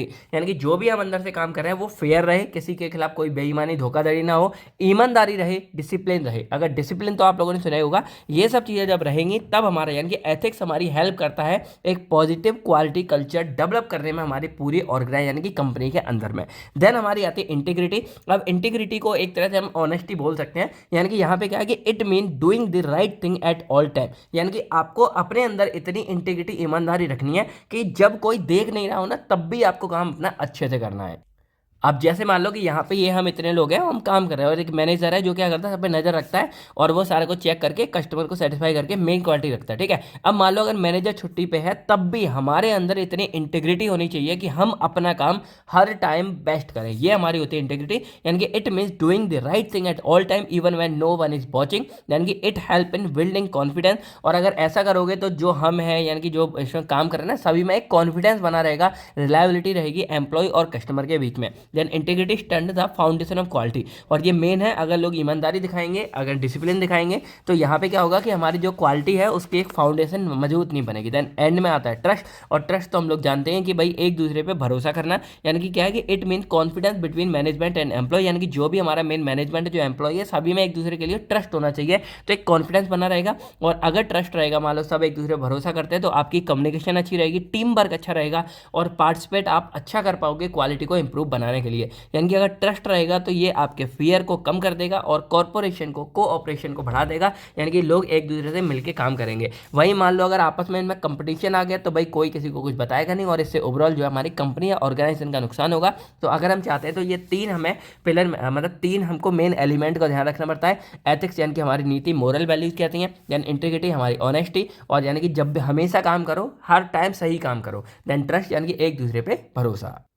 Then हमारे यहाँ सेकंड मतलब पिलर आता है एक तरह से बिल्डिंग ब्लॉक। अब देखो जो बिल्डिंग ब्लॉक है ना, ये भी हमारे सपोर्टिंग पिलर की तरह काम करते हैं। क्यों करते हैं? अब जैसे सिंपल मान लो ये हमारा पूरा घर बना हुआ है, ठीक है, तो घर की दीवारें हमारी किससे बनती है? छोटी छोटी ईंटों से मिलती हैं, और यही ईंटें मिल मिल के हमारी क्या है, एक बड़ी सी बिल्डिंग खड़ी कर देते हैं। वही इसी को मतलब डिनोट किया गया यहाँ पे बिल्डिंग ब्लॉक से, यानी कि ये एक तरह से हमारे सपोर्टिंग पिलर की तरह काम करते हैं। जैसे फाउंडेशन, जो मैंने बोला कि फाउंडेशन को मान लो ये मेन वाले जो हमारे पिलर है वो लगा लो, लेकिन अगर हमें यहाँ पे अगर दीवार बनानी तो हमें यहाँ पे क्या है, ईंटों से यहाँ बड़ी पूरी दीवार बनानी पड़ेगी। ये वाला फंडा मान सकते हैं हम यहाँ पे बिल्डिंग ब्लॉक, यानी कि सेकंड एलिमेंट हमारा। तो ये हमारा सपोर्टिंग पिलर की तरह काम करता है, ठीक है हमका। और ये हमारे स्किल को डेवलप करने में, हमारे टीम वर्क को और हमारी लीडरशिप को, क्वालिटी को इंप्रूव करता है। यानी कि जो हमारी ये बिल्डिंग ब्लॉक है वो बेसिकली तीन एलिमेंट में हो सकती है। पहली हो सकती है ट्रेनिंग, दूसरी हो सकती है टीम वर्क, तीसरी हो सकती है लीडरशिप। तो तीनों के बारे में अगर बात करें, पहले आती है ट्रेनिंग, यानी कि ये ट्रेनिंग, अब भाई सिंपल है कि जो यहाँ पे एम्प्लॉय हमारे काम करने वाले हैं, अगर हम सभी को ट्रेन कर दें तो भाई काम ऑटोमेटिक अच्छा होगा। तो यहाँ पे क्या है, it improve knowledge, skill and competency of employ, यानी कि हमारे हर एक एम्प्लॉय को हम यहाँ पे नॉलेज प्रोवाइड करेंगे, स्किल प्रोवाइड करेंगे, जिससे वो अपना बेहतर काम कर सके। तो वेल ट्रेन जो एम्प्लॉय होंगे वो अपना टास्क अच्छे से कंप्लीट करेंगे और जो एरर हमारे आते हैं, गलती है, वो हमारी कम आएंगी। तो training lead to better quality performance, यानी कि अगर ट्रेनिंग कराएंगे तो हमारी क्वालिटी बेस्ट होगी। सेकंड आता है टीम वर्क। अब जो मैंने बोला कि यहाँ पे क्या है कि working together to solve quality problem, यानी कि कोई भी क्वालिटी प्रॉब्लम आ रही है तो सब लोग मिलकर काम कर रहे हैं, और अगर सब लोग मिलकर काम करेंगे तो हमारा और अच्छे से काम होगा। यानी कि it improve coordination, efficacy and problem solving ability, यानी कि इससे एक तो आपस में सबका कोऑर्डिनेशन अच्छा बनेगा, एफिकेसी अच्छी आएगी, यानी कि इफेक्ट अच्छा देगा, और प्रॉब्लम सॉल्व भी अच्छे से होगा। तो quality improvement is faster through team work. अगर टीम वर्क में सब काम कर रहे हैं तो क्वालिटी हमारी जल्दी इंप्रूव होगी। थर्ड इसमें हमारा आता है लीडरशिप। अब देखो आप लोग जानते हो कि बेशक सारे लोग मिलकर काम करते हैं, हमारे पूरा टीम वर्क होता है, लेकिन फिर भी एक हमको ऐसे लीडर की रिक्वायरमेंट रहती है जो सही टाइम पे हमें गाइड कर सके और संभाल सके। अब जैसे हमारी इंडियन क्रिकेट टीम है, तो देखो उसमें बेशक 11 के 11 प्लेयर हैं और वो टीम वर्क का ही काम होता है, लेकिन फिर भी जैसे जो कैप्टन होता है ना, वो सही टाइम पे सही डिसीजन लेगा और उस पर काफी कुछ रिलाई करता है। तो वही यहाँ पे बोला जा रहा है कि देखा, हमारी ट्रेनिंग जरूरी है, टीम वर्क जरूरी है, और इससे पहले भी हमने जो बातें की थी कि हमारे यहाँ पे एथिक्स अच्छे होने चाहिए, डिसिप्लिन से हमें काम करना चाहिए, ट्रस्ट अच्छा होना चाहिए, लेकिन फिर भी एक लीडर हमारा होना जरूरी है। तो जो लीडरशिप है वो हमको प्रोवाइड करती है सही direction, motivation and support for TQM implementation, यानी कि सही से हमारा सब कुछ इंप्लीमेंट हो। जैसे मैंने बोला कि मैनेजर है वो एक तरह से लीडर की तरह काम करता है। Then strong leadership help in building quality culture. अगर स्ट्रॉन्ग लीडर होगा तो वो सभी को मिलजुल के रखेगा और एक बेहतर मतलब पूरा कल्चर बनेगा। तो लीडर हमारे लिए एक तरह से रोल मॉडल की तरह काम करते हैं हमारी क्वालिटी को बेस्ट बनाने के लिए। तो ये हो गया हमारा सेकंड एलिमेंट, यानी कि बिल्डिंग ब्लॉक। थर्ड हमारा आता है बाइंडिंग मोटर। अब देखो बाइंडिंग मोटर को कैसे कर सकते हैं। अब जैसे मैंने बोला कि मान लो जो हमारे पहला था, यानी कि फाउंडेशन थी, वो हमारे पिलर्स हो गए, जो बिल्डिंग ब्लॉक थे वो हमारे ईंटें हो गई, लेकिन अब इनको चिपकाने में कौन हेल्प करता है? हमारे सीमेंट, गारा, ये सब लगता है। तो जो हमारे बाइंडिंग मोटर है उसको कुछ इस तरह मान सकते हो कि इन ईंटों को आपस में चिपकाने में, इनसे इसे चिपकाने में एक तरह से हमारे सीमेंट की तरह ये काम करते हैं। यानी कि बाइंडिंग मोटर क्या होता है कि it hold all element of TQM together, यानी कि जो भी हमारे अब तक के एलिमेंट थे उन सबको ये साथ में जोड़ने का काम करता है। यानी कि विदाउट बाइंडिंग मोटर, अगर हमारे ये बाइंडिंग मोटर नहीं होगा तो जो हमारी फाउंडेशन थी, जो बिल्डिंग ब्लॉक थी, वो हमारा अच्छे से काम नहीं कर पाएगा। तो बाइंडिंग मोटर एक्चुअल में है क्या? ये इंक्लूड करता है कम्युनिकेशन को, यानी कि बातचीत करने का तरीका, यानी कि कम्युनिकेशन। अब वही है कि मान लो यहाँ पे क्या है कि हमने ये सब है, लेकिन अगर यहाँ पे जो एम्प्लॉय है वो अगर आपस में बातचीत ही नहीं करेंगे तो भाई कुछ काम काम होगा ही नहीं, यानी कि शेयरिंग नहीं होगी। तो यहाँ पे ये जरूरी है कि जो हमारी कम्युनिकेशन है वो हो, और वही कम्युनिकेशन हमारी क्या करती है, आपस में सबको जोड़ने का काम करती है। यानी कि communication means sharing information clearly and timely, यानी कि इन्फॉर्मेशन को शेयर करना टाइम से और क्लियरली ऑल लेवल पे, हर एक लेवल पे। तो ये हमारी क्वालिटी गोल को समझने में और रिस्पॉन्सिबिलिटी समझने में हेल्प करता है। यानी कि इफेक्टिव कम्युनिकेशन होगा तो हमारा टीक्यूएम का जो सिस्टम है वो स्ट्रांग बना रहेगा। कहते हैं ना कि भाई बोलने का तरीका, अगर कोई प्यार से बोलेगा, हम लोग क्या करते हैं, हम इतने बड़े एक्टर इन सबको देखते हैं, टीवी इनमें देखते हैं, तो हम जो वो बात करते हैं, जो इंटरव्यू देते हैं, उन सब से ही तो उनका नेचर पता लगाते हैं कि वो कैसा है। क्योंकि मूवीज में तो वो रोल कर रहे हैं ना, तो वो जैसे बात करते हैं, बातचीत करते हैं, उसी से जो है हमें उनका नेचर पता चलता है। यही बोलते हैं कि मीठी वाणी बोलिए, तो वही वाला हिसाब है कम्युनिकेशन वाला। शेर को आप नीचे कंप्लीट कर दो, जो हमारे ये थी। देन लास्ट हमारा यहाँ पे आता है रूफ ऑफ टीक्यूएम, यानी कि हमारी छत। अब देखो सब कुछ हो गया, लेकिन जो हमारे, मैंने यहाँ बोला कि जब ईंटा ये सब बन जाएगा तो हमें एक ऊपर यहाँ पे छत की जरूरत पड़ती है, जो हमें सहारा यानी कि बचाएगा धूप इन सब चीज़ों से। तो ये हमारा फाइनल आउटकम होता है टीक्यूएम का, और ये प्रोटेक्ट करता है, कंप्लीट करता है हमारे एंटायर टीक्यूएम सिस्टम को। जैसे मैंने बोला पूरा घर बन गया तो छत होना जरूरी है, क्योंकि बाहर दिन धूप से हम बचाती है। तो इसका हमारा मेनली होता है रिकॉग्निशन। यानी कि यहाँ पे क्या है कि मान लो मैं काम कर रहा हूँ, मान लो ये है, और किसी एक वाले का ने बहुत अच्छा काम किया। अब उसने अच्छा काम किया और तुम उसको अगर रिकॉग्निशन नहीं दोगे, यानी कि तुम उसकी तारीफ नहीं करोगे, उसको गिफ्ट नहीं दोगे, कुछ बोलोगे नहीं, तो उसका ना मनोबल एकदम टूट जाएगा। मतलब क्या फायदा कुछ करने का जब मेरे काम की वैल्यू ही नहीं है, मतलब वैल्यू करना एक तरह से।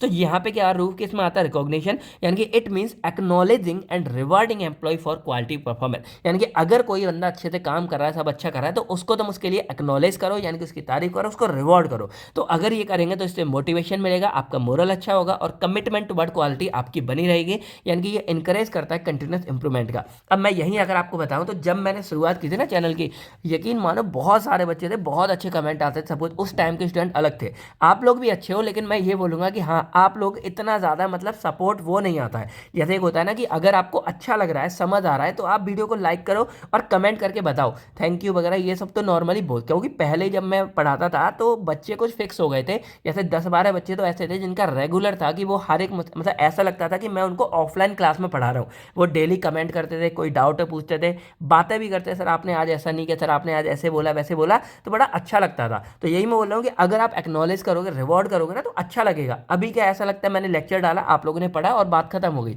मतलब ये नहीं लगता कि मैं ऑफलाइन आप लोगों को पढ़ा रहा हूँ, आपसे कनेक्ट नहीं हो पा रहा हूँ। और वो कब होंगे, जब आप लोग कमेंट करके हमसे कुछ पूछेंगे, कुछ बताएंगे। अगर कुछ अच्छा लगता है तो वो भी बोलो, अगर कोई पॉइंट पे अच्छा लगता है तो वो भी बोलो, अगर कोई डाउट है तो वो भी बोलो। जो भी है भाई, कमेंट के थ्रू ही हम आपसे आपस में जुड़े हुए हैं, और एक तरह से मान लो कि वही एक जरिया है जिससे मुझे लगता है कि मैं आपको ऑफलाइन सामने से पढ़ा रहा हूँ। तो अगर आप कमेंट अच्छी करोगे, पूछोगे, कुछ भी बात करोगे, तो हमें अच्छा लगेगा और हम करेंगे। तो वही है कि अगर आप एक्नॉलेज करोगे, फीडबैक दोगे अपना, तो अच्छा लगेगा। अगर कुछ गलती है तो वो भी आप बोल सकते हो, ठीक है। अभी सिर्फ एक ही तरह कमेंट आते हैं, सर जल्दी और जल्दी। देखो कर रहे हैं, थोड़ा टाइम लग जाता है, लेकिन इसके अलावा भी बहुत सारी बातें हैं जो आप कमेंट में हमारे साथ कर सकते हो। और मैं यही बोलूँगा, जल्दी जल्दी से अच्छा। अगर आप ये बोलोगे कि सर आपने ये अच्छा पढ़ाया, अगर पढ़ाया हो तो ये नहीं कैसी, अगर अच्छा पढ़ाया तो मुझे और मोटिवेशन मिलेगा और मैं और जल्दी जल्दी काम करूंगा। तो आप थोड़ा समझो कि अगर आप फीडबैक दोगे अपना, तो और हमें मोटिवेशन मिलेगा और हम और अच्छे से जो आपके लिए काम कर पाएंगे, ठीक है। तो 10 टोटल क्वालिटी मैनेजमेंट, ये जो हमारा टीक्यूएम का पूरा सिस्टम है, ये बिल्ड होता है एक स्ट्रॉन्ग फाउंडेशन ऑफ एथिक्स पे, इंटीग्रिटी पे एंड ट्रस्ट के, यानी कि ये तीनों हमारे फाउंडेशन के थे।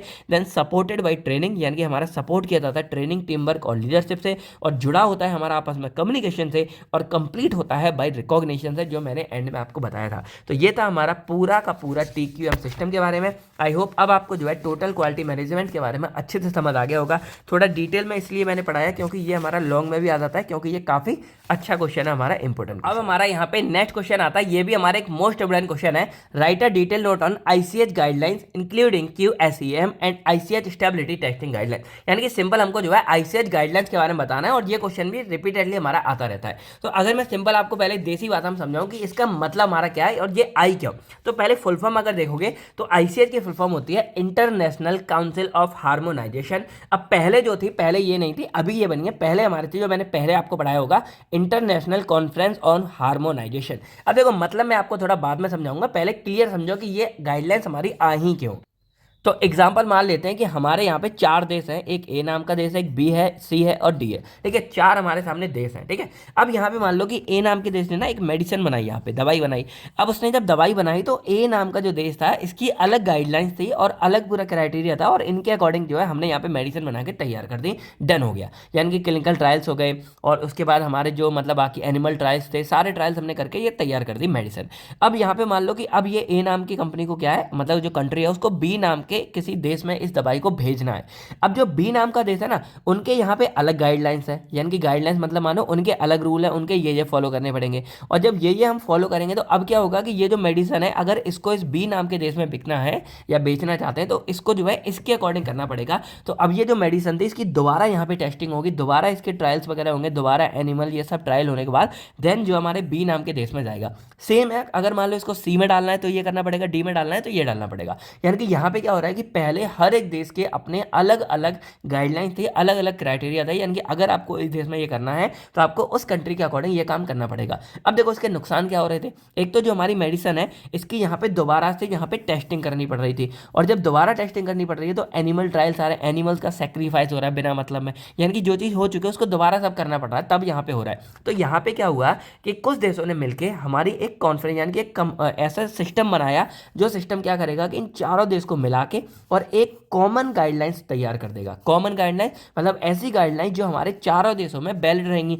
अब क्या फायदा होगा कि मान लो अब मैं कोई भी यहाँ पे मेडिसिन बनाता हूँ तो मैंने मेडिसिन ना यहाँ पे चारों देश मतलब इस गाइडलाइंस के अकॉर्डिंग बनाई है जो यहाँ पे वैलिड रहेगी। अब वो मान लो चाहे ए ने बनाई हो, बी ने बनाई हो, सी ने बनाई, डी बनाई हो, वो हमारी जो पूरी एक चारों की एक कॉमन गाइडलाइंस बना दी, इन चारों को फॉलो करता है। और इसका फायदा क्या है कि अब मान लो अगर ए ने बनाई है और वो बी में बेचना चाहता है तो उसे कुछ नहीं करना है, वो डायरेक्टली इसको एक्सपोर्ट कर सकता है। बी ने बनाई है, सी में डालना है तो वो डायरेक्टली कर सकता है। तो यहाँ पे क्या है कि अब हर एक देश का अलग अलग गाइडलाइंस नहीं है, यहाँ पे कॉमन हमने गाइडलाइन सिस्टम बना दिया और उसके अकॉर्डिंग हम अपनी मेडिसिन को बनाएंगे, फुलफिल करेंगे। और जब ये मिल जाता है देन हम जो है किसी भी देश में उस दवाई को एक्सपोर्ट कर सकते हैं, बेच सकते हैं। और इसी से हमारा उद्घाटन होता है यहाँ पे ICH का। यानी कि अगर सिंपल देखा जाए तो क्या नाम आ रहा है, इंटरनेशनल कॉन्फ्रेंस ऑन हार्मोनाइजेशन या इंटरनेशनल काउंसिल ऑफ हार्मोनाइजेशन। यानी कि हार्मोनाइजेशन का मतलब होता है समानीकरण या बोल सकते हैं एकाकीकरण। यानी कि यहाँ पे क्या कर दिया हमने, 2-4 देशों को मिलाया, इसलिए इंटरनेशनल आ रहा है क्योंकि अलग अलग देश है, और मिला के हमने एक कॉमन सिस्टम बना दिया और इस कॉमन सिस्टम को हमारे चारों देश फॉलो करेंगे। और इसका फायदा ये हो गया कि अब कोई भी देश हमारा जब मतलब अपनी कोई दवाई बनाएगा वो हर एक देश में हमारी वैलिड रहेगी।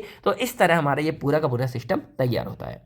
अब जरूरी बात है कि इसमें सिर्फ 4 देश नहीं होते हैं, यानी कि ज़्यादा भी हो सकते हैं हमारे, कम भी हो सकते हैं। और दूसरी बात कि यहाँ पे जो गाइडलाइंस बनाएंगे आखिर बनाएगा कौन, तो ये चारों देश के जो एक्सपर्ट होंगे हमारे वो उठकर आएंगे और चारों देश के एक्सपर्ट गवर्नमेंट सारे मिलकर क्या करेंगे, यहाँ पे एक पूरी गाइडलाइंस तैयार करेंगे और देन उसको सब फॉलो करेंगे। तो ये नहीं है कि कोई अलग 5वां बंदा बना रहे हैं, इन चारों के अंदर से ही हमारी टीम बनाई जाएगी और वो इन सबको फॉलो करेगी। तो अगर इसके बारे में बात करें तो पहले क्या था, देखो अर्लियर डिफरेंट कंट्री है different rules for approval of medicine. Her country के देश के अपने अलग अलग वो थे, तो this cause repetition of time, इससे हमारे जो टेस्ट है वो रिपीट हो रहे थे, हमारी टाइम की वेस्टेज हो रही थी, मनी की वेस्टेज हो रही थी और ड्रग अप्रूवल में बहुत ज़्यादा डिले हो जा रहा था। इस प्रॉब्लम को सॉल्व करने के लिए हमारी ICH की यहाँ पे स्टेबलाइजमेंट होती है और ICH क्या करता है, कॉमन इंटरनेशनल गाइडलाइन, यानी कि जो मैंने बोला कॉमन गाइडलाइंस बनाता है जिससे फार्मास्यूटिकल प्रोडक्ट हमारे हर जगह जो है सेम क्वालिटी के, सेम सेफ्टी के, सेम एफिकेसी के हमारे बन के तैयार हो वर्ल्ड वाइड हर एक देश के अंदर में।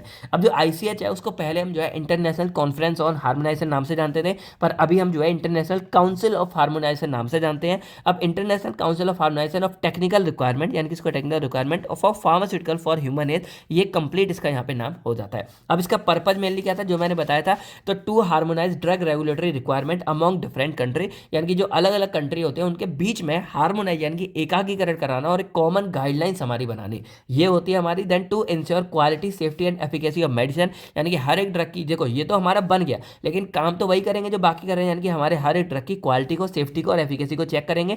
देन इससे हमारी जो डुप्लीकेट टेस्टिंग थी, जो मैंने पहले बोला था कि बार बार टेस्ट करने पड़ रहे थे, एनिमल सेक्रीफाइस हो रहे थे, ये सब हमारा रुक जाए ड्यूरिंग ड्रग डेवलपमेंट। देन इससे हमारा टाइम बचेगा, कॉस्ट बचेगी, रिसोर्सेज हमारे कम यूज होंगे। देन इससे हमारी through allow faster availability of new medicine to patient, और इससे हमारे हर एक देश में जल्दी जल्दी से जो है मेडिसिन अवेलेबल हो जाए। ये था हमारा मेन पर्पज ICH का। अब यहाँ पे मैंने बोला कि हर एक देश का, तो कौन कौन पार्टिसिपेट करता है, तो पहले जो रेगुलेटरी अथॉरिटीज होती हैं, जैसे हर एक देश की जो हमारी ड्रग कंट्रोल एजेंसीज होती हैं, जैसे हमारी FDA वगैरह हो गई, ये हमारे इंक्लूड होती है इस पूरे के अंदर। यानी कि मान लो हर एक देश की जो गवर्नमेंट अथॉरिटीज है वो इंक्लूड होंगी। देन यहाँ पे फार्मास्यूटिकल इंडस्ट्री रिप्रेजेंटेटिव, अब जैसे मान लो ए है और ए नाम में कोई हमारी ये पर्टिकुलर कंपनी बना रही है, तो उस कंपनी के जो हमारे रिप्रेजेंटेटिव्स होते हैं जो उसको दर्शाते हैं, मालिक, MD, मैनेजर, वो सब इंक्लूड होते हैं। देन यहाँ पे जो हमारी संस्थाएं जैसे WHO वगैरह है, इंटरनेशनल ऑर्गेनाइजेशन है, जो हमारी इन सब चीज़ों को कंट्रोल करती हैं, वो भी इसमें इंक्लूड रहती है। यानी कि पहले हमारे रेगुलेटरी, उस देश की रेगुलेटरी जो गवर्नमेंट होगी, देन उस देश, जिस देश की कंपनी है, उस कंपनी के रिप्रेजेंटेटिव रहेंगे,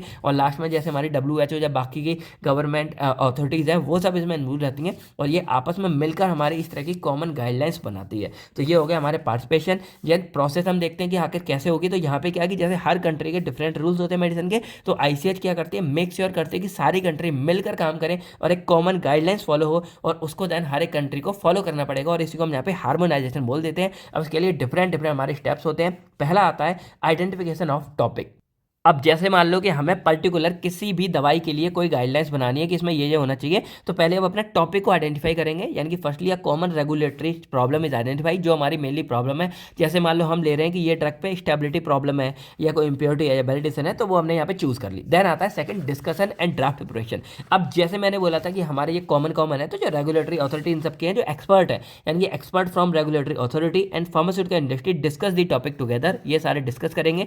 प्लस जो हमारे WHO के हैं और जो बाकी के हैं, वो सब भी हमारे क्या करेंगे, डिस्कस करेंगे। अब इस डिस्कशन के बाद में एक हमारा ड्राफ्ट गाइडलाइंस तैयार की जाएगी, यानी कि ड्राफ्ट बनेगा, ये फाइनल नहीं होता है, तो ये फाइनल नहीं, एक ड्राफ्ट तैयार होगा कि हाँ हम ये गाइडलाइंस यहाँ पे बना सकते हैं। अब जब ये ड्राफ्ट बन जाएगा, देन उसके बाद रिव्यू करेंगे और कॉन्सेंसस, यानी कि क्या कि अब जो हमारा ड्राफ्ट गाइडलाइंस है वो रिव्यू किया जाएगा हमारे बाकी के मेंबर कंट्रीज के द्वारा, यानी कि हर एक कंट्री को इधर उधर पूरा भेजा जाएगा। उसके बाद हर कोई यहाँ पे सजेशन भेजेगा, और कोई चेंज होगा वो भेजेगा, जब तक हमारे सभी को एग्री ना हो जाए।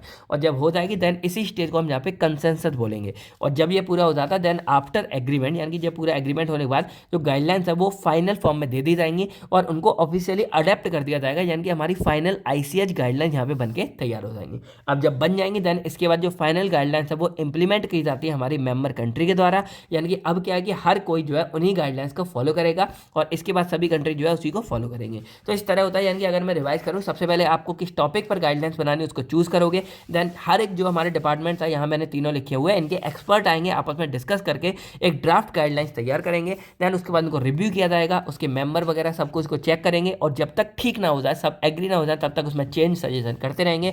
और जब हो जाता है, देन फाइनल बन जाएगा, और लास्ट में उसको इंप्लीमेंट कर देंगे, और देन हर एक कंट्री को उसे फॉलो करना पड़ेगा। यही होती है हमारी ICH गाइडलाइंस की प्रोसेस की, ऐसे हम इसको बनाते हैं। देन कौन कौन सी गाइडलाइंस होती हैं, तो मैंने आपको 4 बेसिक बताई थी, QSEM, और इन चारों की फुल फॉर्म क्या होती है, तो Q फॉर हमारी आती है क्वालिटी, यानी कि मेनली हमें सबसे पहले कोई भी ड्रग प्रोडक्ट है उसकी क्वालिटी को मेंटेन करना पड़ेगा। तो ये जो गाइडलाइंस है ये हमारी क्वालिटी ऑफ ड्रग सब्सटेंस से रिलेटेड होती है, ड्रग और प्रोडक्ट से।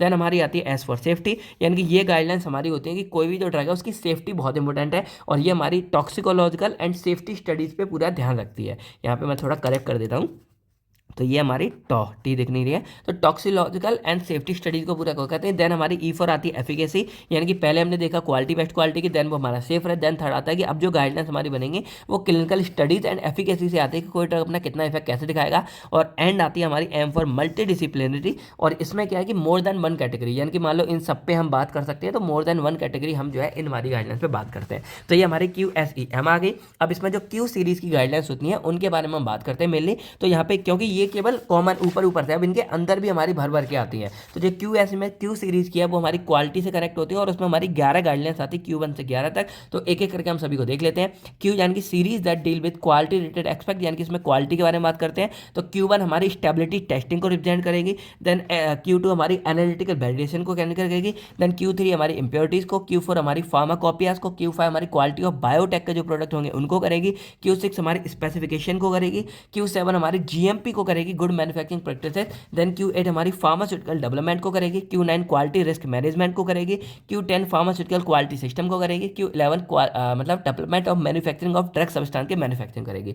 तो ये हमारे हर एक, यानी कि हर एक जो हमारी गाइडलाइंस है यहाँ पे वो हर एक कैटेगरी को ब्रेक करेगी, यानी कि ये सीरीज है। अब इसमें Q1 हमारी आती है स्टेबिलिटी टेस्टिंग। तो यहाँ पे बेसिकली हमें जो बात करनी होती है ICH स्टेबिलिटी टेस्टिंग गाइडलाइन, वो बेसिकली हमारी Q1 के अंदर आती है। तो stability testing studies how quality of drug change with time under different different country. यानी कि यहाँ पे क्या है कि मान लो मैंने एक ड्रग बना दिया, तो जो हमारी स्टेबिलिटी टेस्टिंग है जो Q1 वाली है, ये हमें ये चेक करती है कि मान लो ये मैंने ड्रग बनाया तो हम इसकी एक्सपायरी 2 साल लिख रहे हैं, तो 2 साल तक क्या ये हमारी ठीक रहेगी, यानी कि कुछ गड़बड़ी तो नहीं होगी, और कैसे कैसे चेंज होगी, यानी कि 6 महीने बाद इसकी कंडीशन क्या होगी, 12 महीने बाद क्या होगी, 1 महीने बाद क्या होगी, 1 साल के बाद क्या होगी, 2 साल के बाद क्या होगी, ये सारी कंडीशन हम चेक करते हैं स्टेबिलिटी टेस्टिंग में कि कहीं ये हमारा खराब तो नहीं हो जाएगा। वही हमारी आती है ICH स्टेबिलिटी टेस्टिंग गाइडलाइन। अब इसका मेन पर्पस क्या होता है, हम इसी की वजह से पता लगाते हैं कि हमारे किसी भी ड्रग की शेल्फ लाइफ क्या रहेगी, यानी कि कब तक वो अपना असर दिखाएगी, यानी कि स्टोरेज कंडीशन क्या होगी। आपने देखा होगा लिखा रहता है कि इसको कूल जगह पे रखना है, आपको इतने टेम्परेचर से नीचे रखना है। देन ड्रग की स्टेबिलिटी हमारी कब तक रहेगी, यानी कि इस बेस पर हम उसकी एक्सपायरी डिसाइड करेंगे कि 2 साल तक ये ड्रग खराब नहीं होता है,